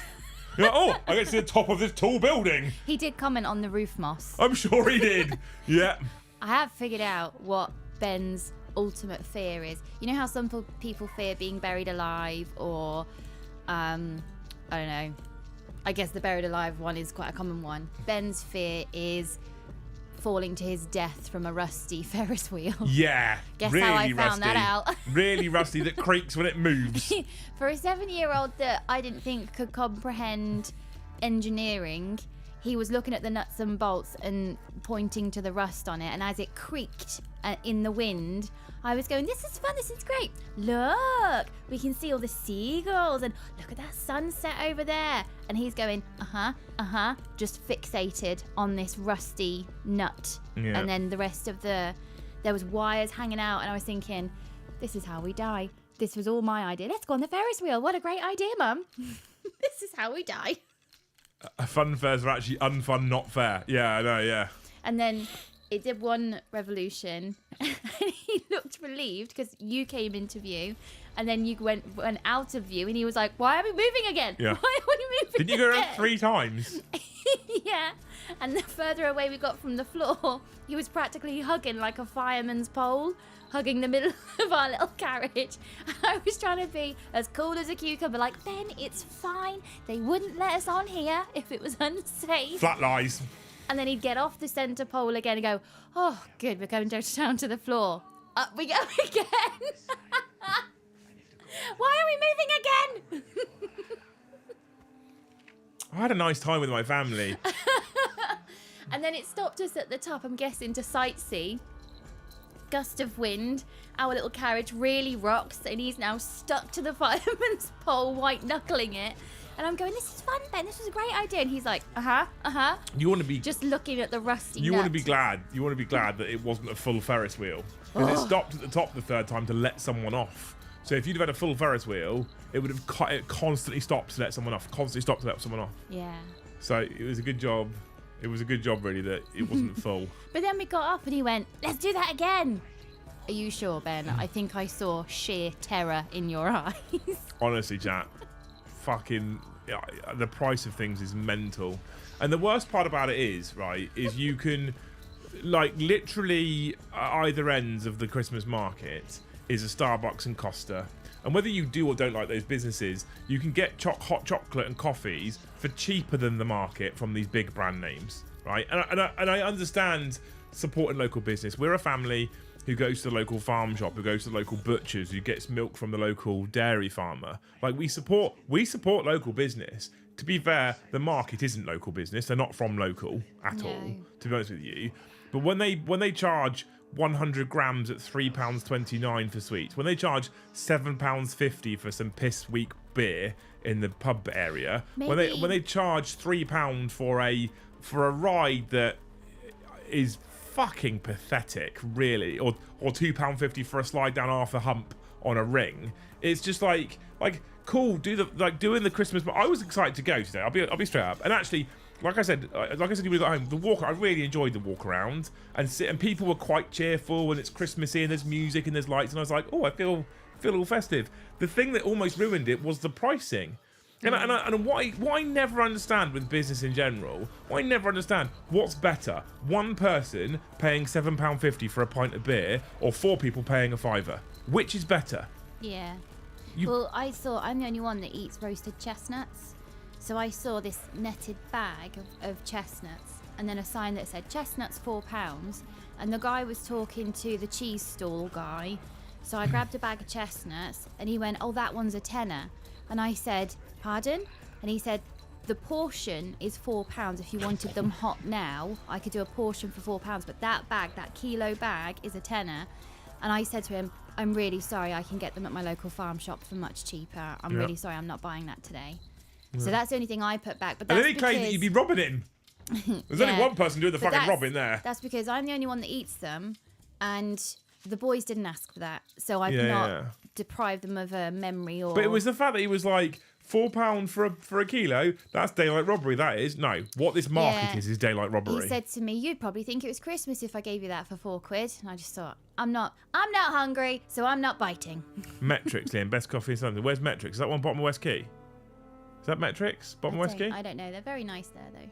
That's what I normally use.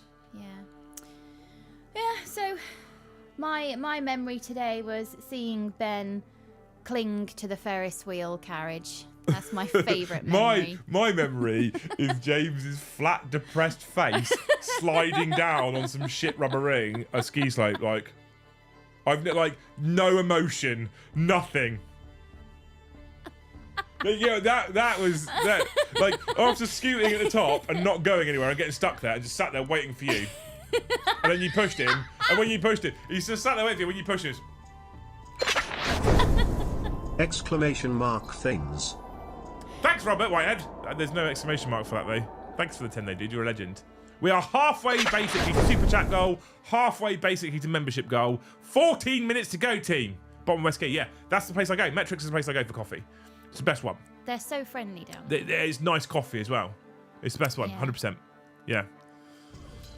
Yeah, honestly, you think it was Christmas, he says at a Christmas fair. Yeah, Lord of Cinder, 100%. Yeah. Honestly, it was, but yeah, my memory was James, when he got to the top, when he got to, scooted and he couldn't go anywhere, just sat there like that. Like, at this point, you can tell he's lost interest now already. He's less excited. You trudged up there and you pushed him and he went. And he got to the bottom and he got up, grabbed his rig, just walked back up again like I'm going to have both fucking goes. Honestly, God. Brilliant. Well, the last time they went outside was last Thursday, I think. And then everybody relapsed. So I don't know if they caught something else or if it was just too soon to go out. So part of me was, we need to go outside today. Yeah. We're starting to go a bit quirky. being in here. So even if all we do is walk around because all the rides are shut because of the storm and the high winds, we need to go outside. Yeah. So So I originally had suggested I was going to stream at lunchtime today and do Grotmas. I was then going to do Vag because I started playing that game yesterday and I was like, I want to play more of it. And I even thought about playing it after stream on stream because I was so excited for it. And then when you were talking about, well, we want to go and do the Ferris wheel and the Christmas market, I was like, do you know what? I streamed Monday, Tuesday, Wednesday, Thursday, Friday last week. I streamed Saturday. I streamed Sunday. Fuck it, I'm going to come out for the Christmas market, and I'm really glad I did. I'm tired now because of the fresh air. Like, and this is the worst thing about the post kind of COVID flu, is that I've said this to the Thanes. Like, I feel like 90%, and I feel really good, right? yeah. 100% feel significantly better than I was before, and I do something. And my 90% drops to 60% immediately. And I'm like, why am I so tired now? I was talking to Joe about it, and he said, mate, it's going to be a while before you're back. I want to go back to the gym this week. Like, I've got fucking gaps appearing in t-shirts. I want to go back to the gym this week. And I was like, I'm going to fucking break myself. And I don't want to take 2 steps back. I'm not interested. Yeah. So that walk round was really nice today. But the youngest fell asleep in the car on the way home. Yeah. Like, he was that tired. And I got back and I was sat here with my cup of tea and I was like, in fact, my eyes look like piss. I'm exhausted. I just walk around town. Well, it's hard work calling everyone a cunt. So Not everyone. Wow. Not everyone. That's unfair. That's unfair. You're right. That is unfair. I didn't get called a cunt. You didn't know. You're wonderful. So no, the kids, however, you know. Not everyone. So yeah, I am feeling 100% better lately, but oh my god. Things are effort right now. Like, we're back to normal tomorrow, so there's a Liam and Joe show. Although it's AOS, and I'm not really bothered by AOS right now. I'll be in the studio. I'll probably have a mic on, but it's going to be Dan, Joe, and Tom with me present as well tomorrow evening. So we're back to normal tomorrow. There's a bonus stream 10 a.m. Wednesday morning for reasons I'm not at liberty to say right now. But there is also a stream on Wednesday evening. We're doing stream overtime right now. But I was glad. Like, I was actually comfortable with cancelling, and despite the absolute fucking daylight robbery of the suites and the she's left and the rides, like, it was a nice walk round, and it felt more festive as a total experience. It felt more festive, you know. I felt more festive coming away from that, despite those things I just mentioned. Got to start small, getting back to the gym. Well, I've got free weights in the house. I'll probably start using some of them maybe this week. I don't know. But I feel like I've lost size because I haven't been in for like 3 weeks. I've been so unwell. I've actually really missed the gym as well, which is news. But, you know, hey. Did we get any AOS detachments? Yeah, there was like some Regiments of Renown on like Friday or something, wasn't there? Or Thursday, I'm not sure. There was Regiments of Renown that came out last week. I haven't really looked at them. That's a Joe question if he's interested, to be fair. I'm not really bothered at the moment. At the moment, I'm very much going to be allowing Joe to fly the AOS flag because he's really positive about it, and so it's better that it comes from him, quite honestly. Chief Librarian Mayonnaise is not grey. No, look, you're green. Someone got you. Someone got you, sir. Anyway, chat, 9 minutes left. 48 members to go. Is it possible? Can we do it? Can you 134 people do it between you? If all 134 people gift 5 memberships right now, we'll probably get the 48 that we need. I believe in you, chat. I believe in you, to be honest.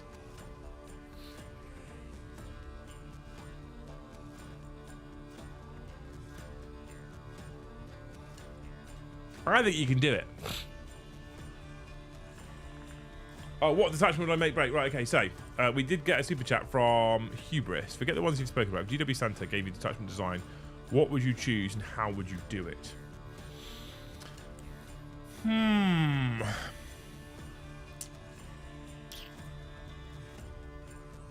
There's an easy answer here, right? The easy answer is that I'd pick World Eaters and I'd go Blood Tithe from AOS, but for World Eaters. If they gift 10, there's a better chance. Correct, yeah. John McCardle, thank you for 5 gifted memberships. Robin, you're going to do it. Are you going to do it, chat? Is this going to happen? I say this all the time and no one ever does it. Is this going to happen? Robin Ellis, thank you for 5 gifted memberships. Legends. Legends. Anybody else?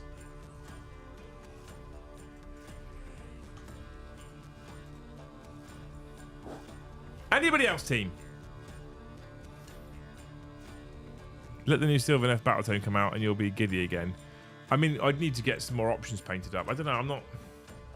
I'm not feeling the game at the moment. What I've said is, you know, and I stand by this. When I stand up and I play, AOS on camera, I enjoy playing the game. That hasn't changed. I enjoy playing it on camera. My problem with it is, I'm not excited to play it. And I don't think it makes exciting content.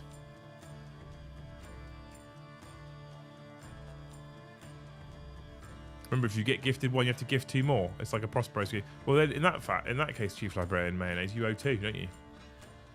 Based on that logic, right? Don't know what the Necromunda team has been smoking, but I'm loving their releases at the moment. I haven't really looked, to be honest with you. Is it good? Eli, thank you for the 1 gifted. Meat Squadron, thank you for the 1 gifted. John, Mr. the McCardle, thank you for the 5 gifted memberships. You legend.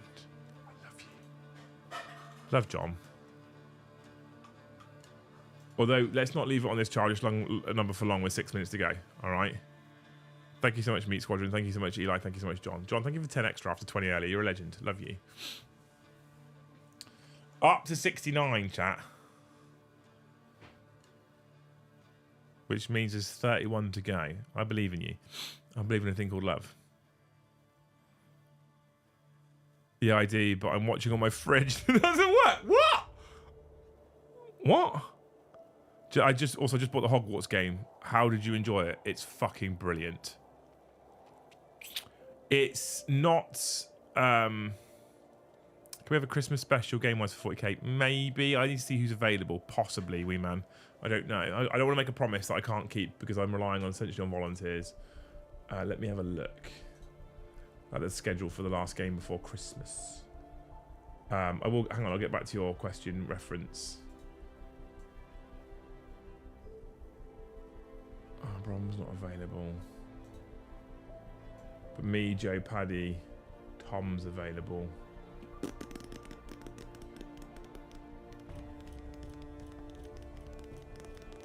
Firm, maybe.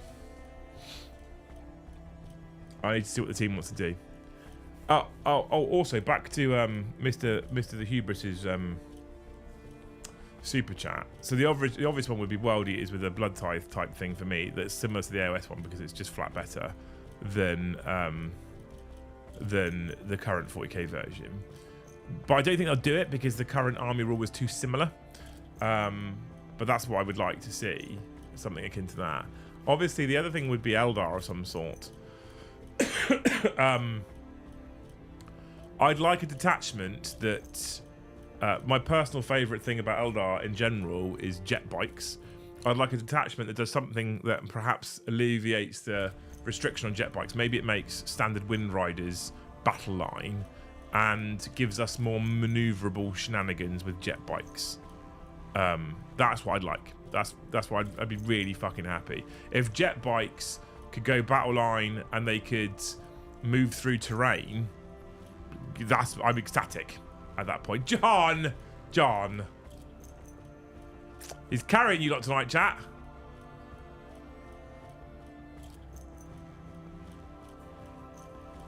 Fucking hero.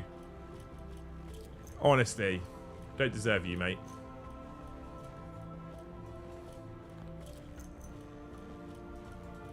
Don't deserve you, mate, at all. Thank you so much.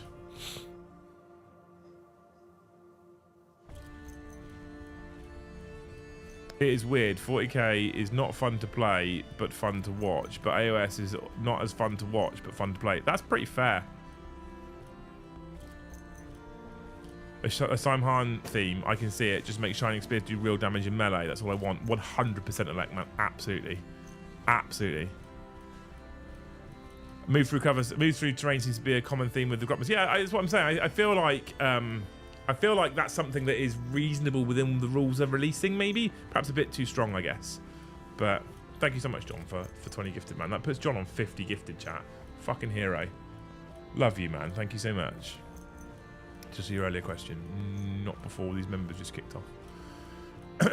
But yeah, so back to the question about someone asked the question about what's it called, about Hogwarts. The game's incredible, I think, and I spoke about this yesterday on stream a little bit, and I'll reiterate here right now, because I got asked a question. I think it was Hubris again that asked a question yesterday that was like, removing the 40k aspect, what's better, Hogwarts or Space Marine 2? Now I'm going to say something shocking for the people that have hung around and watched this, who are all Warhammer fans, specifically 40k fans, right? But Space Marine 2 is a shit game. Designer clowns only detachment now. Go.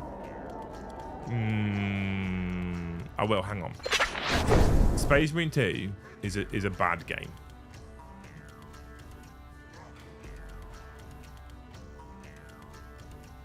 Now, I'm going to get hate for this. It's not a good game.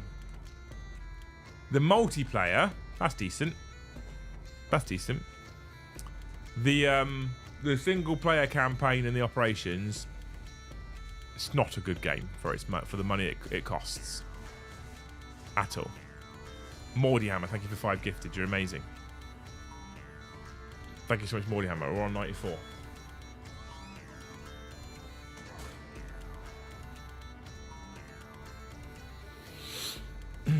If you think about the fact that we're in 2024, right? Grand Theft Auto 5 is 10 years old. Okay. Now, if you remove the multiplayer from Space Marine, because the multiplayer is about the only thing that I think has any level of longevity, if you go on the single player campaign of Space Marine, it's linear. You have to go in a certain direction. If you take away the fact that graphically it's very impressive, and it is graphically very, very impressive, it is, without doubt, graphically impressive. The sound on it's quite impressive. You know, I'll give it that much, right? The graphics are great. The scene setting for 40k is very good. The gameplay is dull.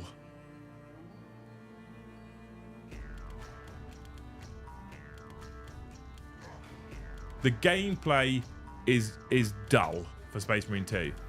Run in area, hack and slash. Run in area, hack and slash. We only run in the area where it tells you can run in. It's linear. You can't go anywhere else. John, thank you for the 1 gifted. 51 from John. Space Marine 2 gameplay is bad. When you compare it to Fallout 4, when you compare it to Grand Theft Auto 5, when you compare it to Hogwarts Legacy, when you compare it to these huge open world settings where you can go wherever you want and you can interact with a multitude of different things, when you compare it to Assassin's Creed Black Flag, when you compare it to Elder Scrolls, if you're a Space Marine fan, if you're a 40k fan, that does a lot of work to carry that game. A lot of work.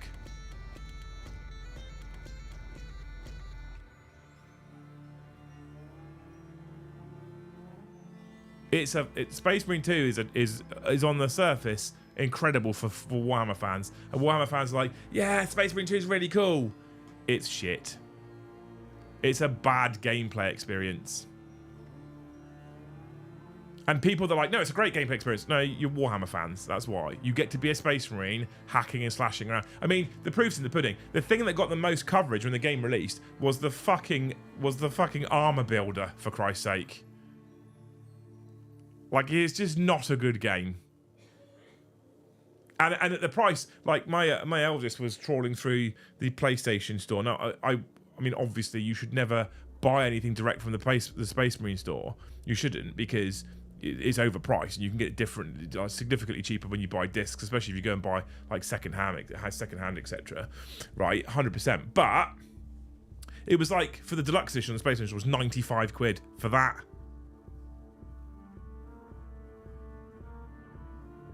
You should be comparing to COD, Battlefield, and other shooters. I mean, fucking hell, Lord of Cinder. If we compare Space Marine 2 to Battlefield and COD, who have had disasters lately, it still gets blown out of the water.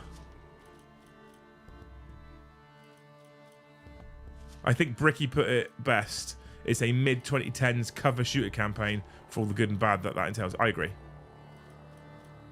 I really enjoyed it for a week, never touched it since. 100% the same. 100% the same.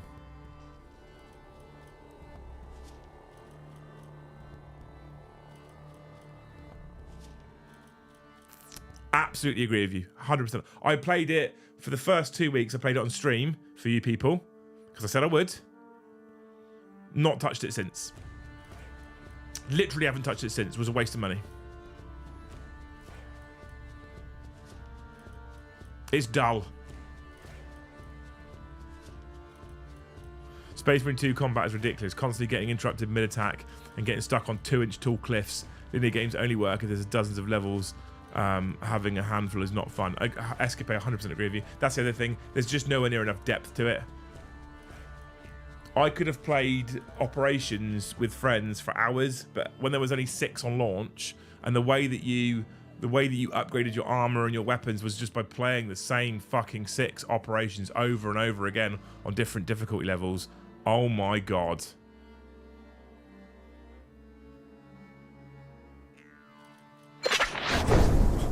Barry Potter would take Titus. Yes, he would, Edward. 100%. Multiplayer is different, right? The multiplayer, I can see the multiplayer having some longevity, but even then, I'd rather play a different multiplayer game. Quite frankly, doesn't interest me. Hugh Bristy, thank you for 5 gifted memberships, by the way, dude. Putting us on our target of a flat hundy, right? Liam's hot take: Space Marine 2, trash game. People only defend it predominantly because it's Space Marines and it's Warhammer. Single player experience. If I wasn't playing on stream on this channel with Joe and Warhipster for the main game, I probably would have got a bit bored of it, to be fair. It was only because I got to play with the guys do I think I stayed interested. And I didn't continue the campaign until I had the guys to play with again, because I didn't have any desire to play it on my own. Hogwarts, I fucking played 6 hours straight yesterday, and I wanted to play more again, and I wanted to play again today. Right?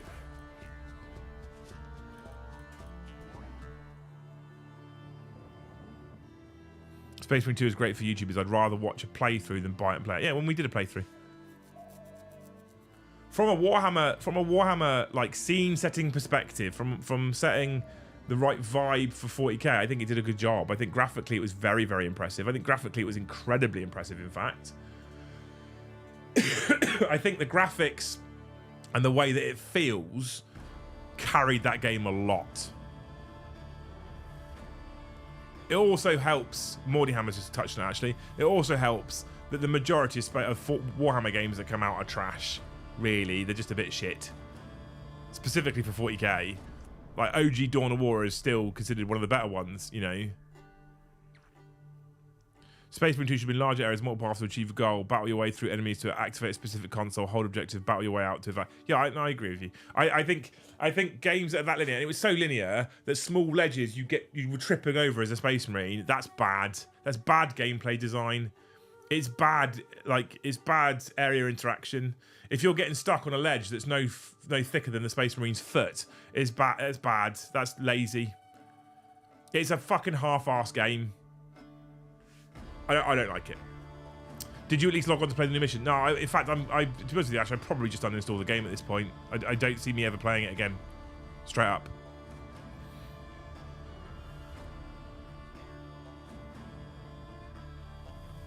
At least 40k gets video games, yeah. I do have, I've got it here. I will do it, John. I will do it. I do, Open the cracker. I do have Darktide to play. Now all the updates have been done to that.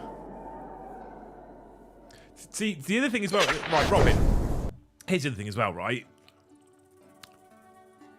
Helldivers 2 is a better version of a Space Marine game.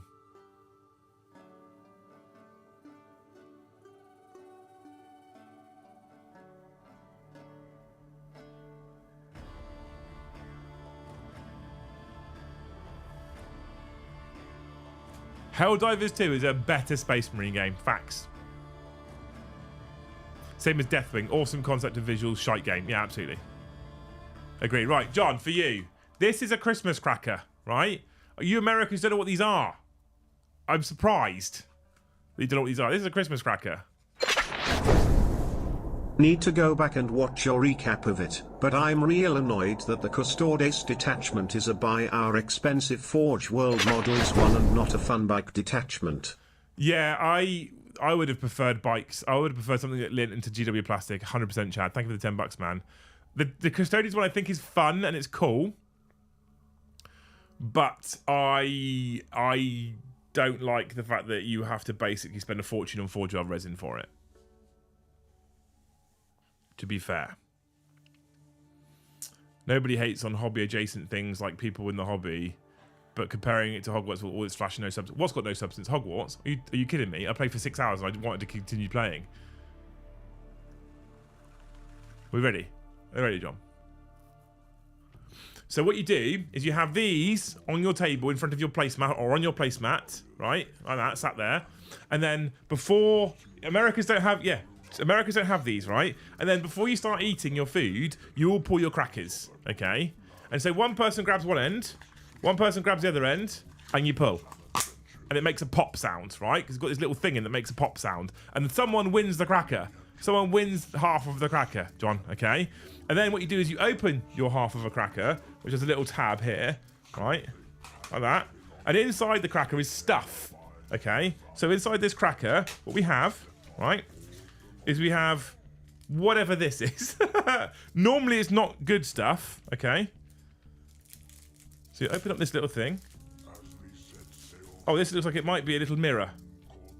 So I get a little pocket mirror, okay? There you can see yourselves in the camera. Where is the camera? You see yourselves in the camera, right? It's slightly disconcerting how dirty that mirror is that I've just opened. It's very dirty, right? Little pocket mirror is one of the... This isn't... You don't get this in every cracker, by the way. It's random what you might get in your cracker, okay? You then get a joke or something. All right, get lots of stuff on this bit of paper here. So we have a joke, an anagram,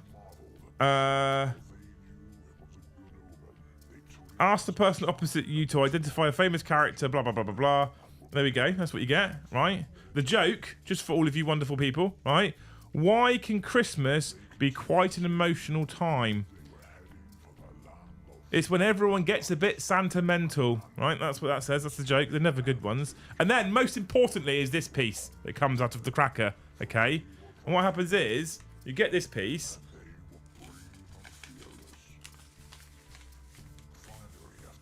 and you end up with a Christmas hat.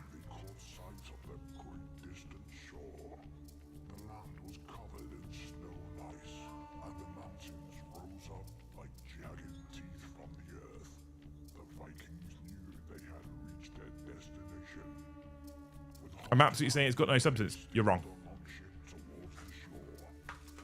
I can say it out loud. You're wrong. 6 hours, and I've not even unlocked the skills tree. There's people in chat yesterday that would 100% disagree with you. One person in chat yesterday has been playing it for a year. That's not a game with no substance. And to suggest that Hogwarts has got no substance, but Space Marine 2's got loads.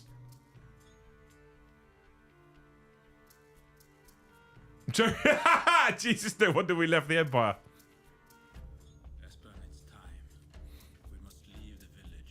Who cares if it's back to front? It's a day's journey. We must gather the crew and supplies. The jokes are bad so that nobody says I don't get it. I have finished your axe. Here, may this axe be a symbol of strength and protection in all your battles and travels. This act How dirty that mirror still is. Hang on. of a true craftsman. Your skills are truly impressive. Starfield had a load of potential but was balked on release. But then, I mean, that's fucking Bethesda, right? Hogwarts is my game of the year. I mean, people love it. Alex started playing it yesterday and instantly picked it up again tonight. Saying that game's got no substance is a bad take. I shall see you in my dreams. May the gods be with you. Take care of It's a bit cleaner. You see my hobby light? There's the camera, look.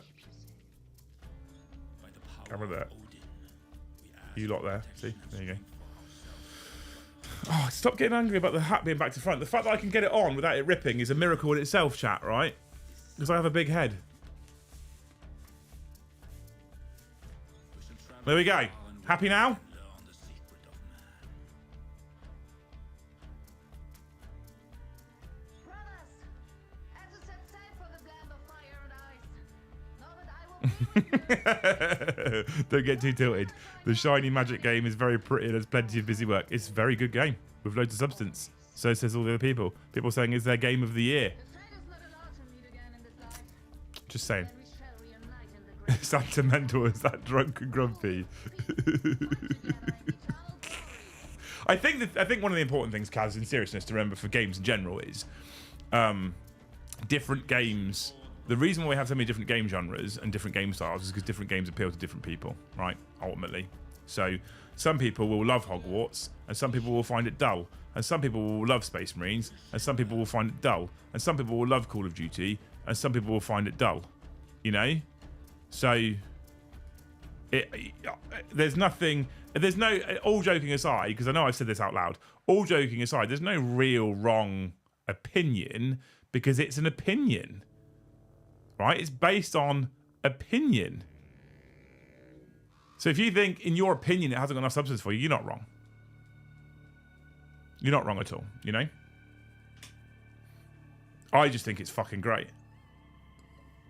For me to play 6 hours of any video game that is that style and not turn it off and then not be bothered about putting it back on again, and instead have played 6 hours of a video game of that style and be sat here going, when do I get to play more? I'm slightly gutted. I've promised always to stream it because I want to play more now. That's done a hell of a lot of work. That's already like quite impressive as a game, because most of the time I'm like I was talking to my eldest about this earlier. Assassin's Creed Valhalla, right? Assassin's Creed Valhalla is a game that logically should have been made for me. I fucking loved previous Assassin's Creeds. I played Odyssey, I played Black Flag, I played fucking hours of Black Flag. I played so much of it. And not only was it an Assassin's Creed game, but it's Vikings, right? Fuck me, how much do I like all things Viking? And I couldn't get past the first couple of hours of that game without just getting bored. Oh my god, are we all supposed to have opinions and not follow all others? No, Necromancer Goblin. You're supposed to just agree with everything I say all the time.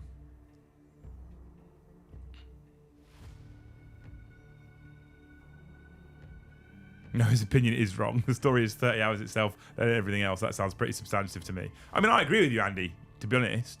But Kaz can have his own opinion. That's perfectly fine, even if it is wrong. All opinions are correct except when they aren't. Valhalla pissed me off how historically inaccurate it was. I mean, yeah. Black Flag was pirates. Black Flag was great.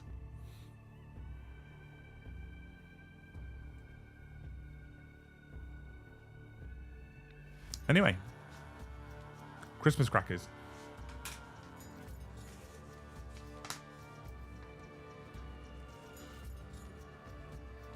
The anagram is Tan Casuals.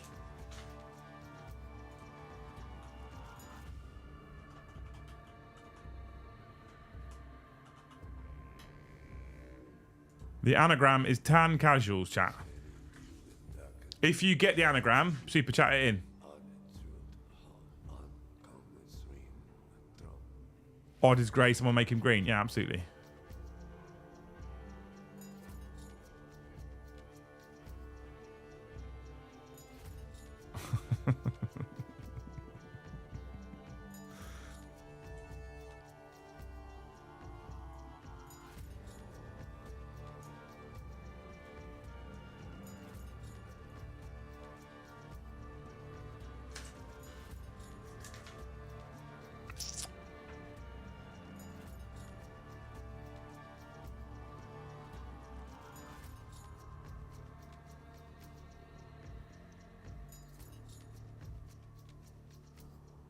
None of you listened, did you? You never listened to me.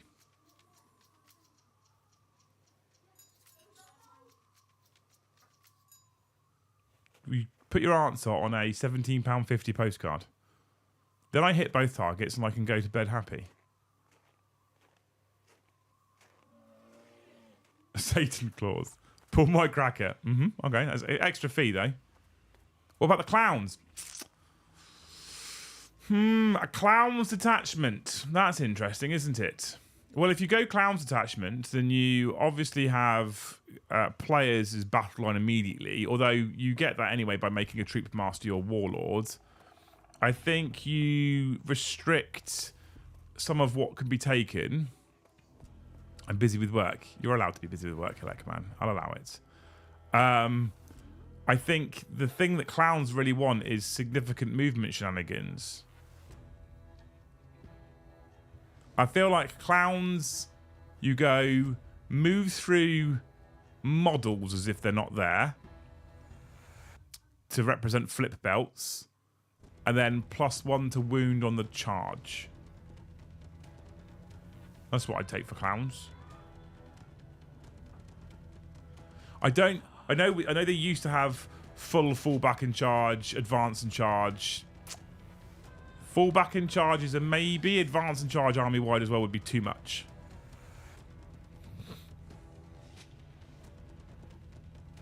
I've still never received a reach round. Did you not ask Joe at the weekend, at the Fanes weekend?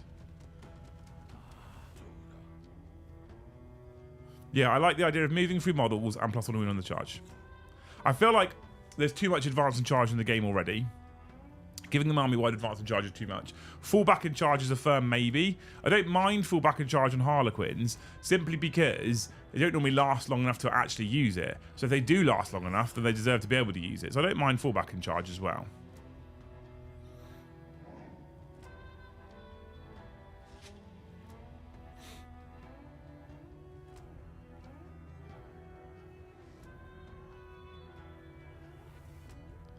No, it'd be +1 win on the charge, only because if you put Lance keyword on their melee weapons, if you add that keyword to their melee weapons, and it's not locked to the detachment, is it?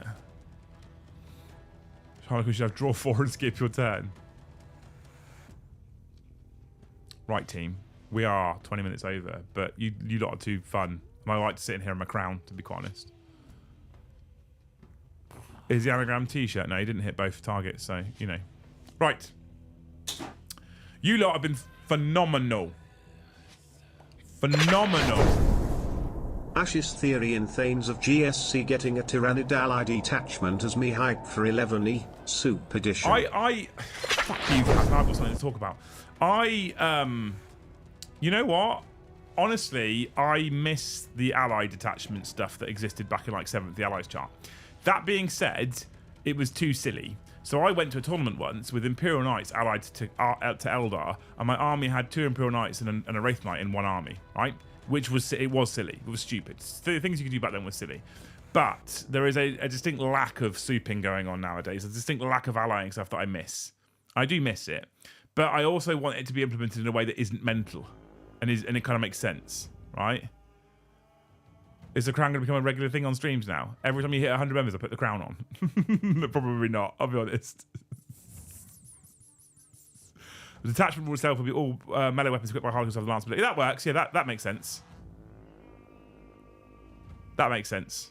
Like, I like that. That'd be cool. I'm into it. Right. So yeah, I miss allies, but I want it to be sensible allies. I missed the old allies chart. That was fucking cool. But it was also bonkers. I want it to be sensible allies. I don't want it to be silly allies. And so if we get more, like the Chaos Knights and the Imperial Knights attachments, I think are really, really good. How did you get on with the Imperial Knights and Eldar list? I came 4th at a big GT.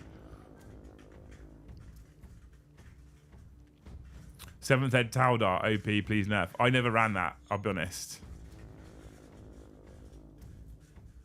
But yeah, I think if we look back at Grotmas, you know, I think Deathwatch, good detachment, solid. I just feel like it's under a bit of a black cloud because they didn't need to get rid of it in the first instance. So, you know. Second day was weak sauce. Custodian's detachment's good, but you need to already have tons of Forge World or be prepared to buy tons of Forge World dreadnoughts really to make that work, and that makes me a bit sad. That seems a bit. Whoever said it earlier, I would have much preferred to have a bike detachment. I think it was Chad. I'd much prefer to have a bike detachment over a dreadnought detachment. Like narratively, the idea is cool, right? The idea is fun. The idea is cool. It annoys me it's locked behind expensive Forge World. The Assassin's detachment is not worth talking about. We're better off not mentioning that one at all, quite frankly. And then they went today. Here's some really here's exactly what I wanted from Grot-mas. They're cool. They're narrative. They have play. The Chaos one I think is better than the Imperial one, if I'm honest with you. Much better, but they're fun, right? They're mostly fun. You need to elaborate on why shit like the Castilian Brigade was okay. I didn't say it was okay, did I? I did at one point say that was okay. That was not okay. But I miss allies. This is why I say we need allies back, but we need it done in a way where you can't do mental things.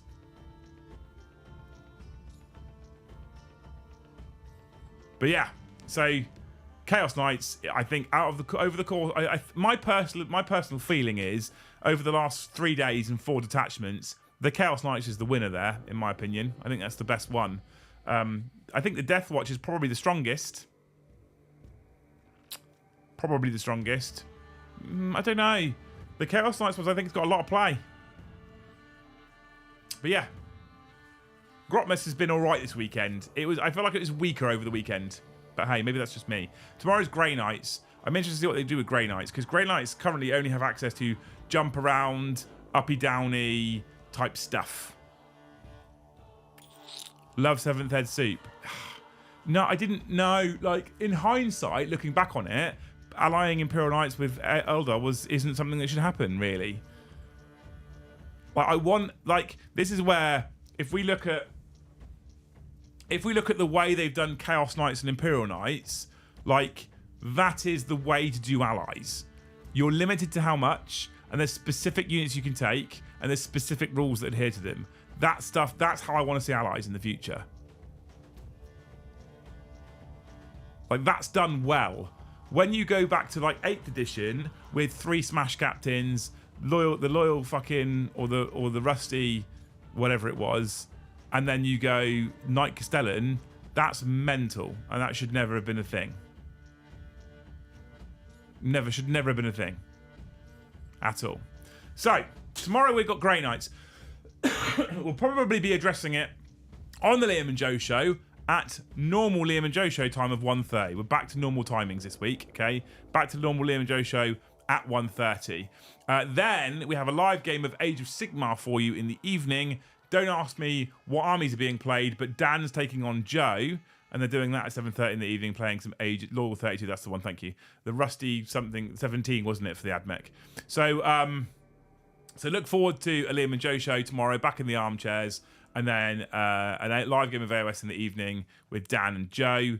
I've got Tom, predominantly I've got Tom producing tomorrow evening. I'll be about and I'll have a microphone on, but I'm on an AOS downer right now, and I don't know why, I just am. So I'm trying not to be too involved in the content so that I don't whinge about it, because I'd rather put Dan and Joe in front of a camera who are both super positive about AOS. It's better that way around, right? Personal. Castilian Guard, Blood Angels for infinite command points that crank the knight to upset. Yeah, that was ridiculous. Exactly that. 100% ridiculous, right? So that's what we've got tomorrow. Wednesday chat, for those 120 people that hung around, there is a bonus stream at 10 a.m. UK time. That's all I can say. All right? Bonus stream, 10 a.m. UK time. And then we're back with the Warhammer show at 7:30 in the evening. Thursday is another Liam and Joe show at 1:30 covering more Grotmas. And then a live game of 40k in the evening. And I'm going to be playing with my new Eldar. Yay! Yeah! I can't wait for that, right? And then Friday, depending on what time I get back from Warhammer World, there will be an After Dark stream in the evening. This weekend, there'll probably be no streaming, simply because I'm off on Saturday to a Christmas ball overnight up in the mess at RAF Lynham. I then come back on Sunday at lunchtime, pick the kids up, and then there's a football game in the evening. So there'll probably be no streaming on Sunday, and then we'll be back next Monday, possibly with some VAJ during the day. I need to check what I think there's something's niggling my brain. There's something in the calendar that day. It's on my calendar, so I'll have to have a look. We'll see. All right? So they've got all that to look forward to. Will he still be on a shot glass? No, it's not that Eldar. It's the Eldar that Joe's painted. He's still on the shot glass here. I now don't really want to take him off of it. Hubris, to be honest with you. Thank you so much tonight for all your support. Big shout out to you people for amazing amount of super chats. And thank you so much for 100 gifted memberships off the bat. You people are amazing. Big shout out to John, who hit so many of those. You're a fucking legend. I love you. Thank you so much, you wonderful people, for watching the stream. Hope you enjoy it. Hopefully we'll see you tomorrow. If not, we'll see you in the next one.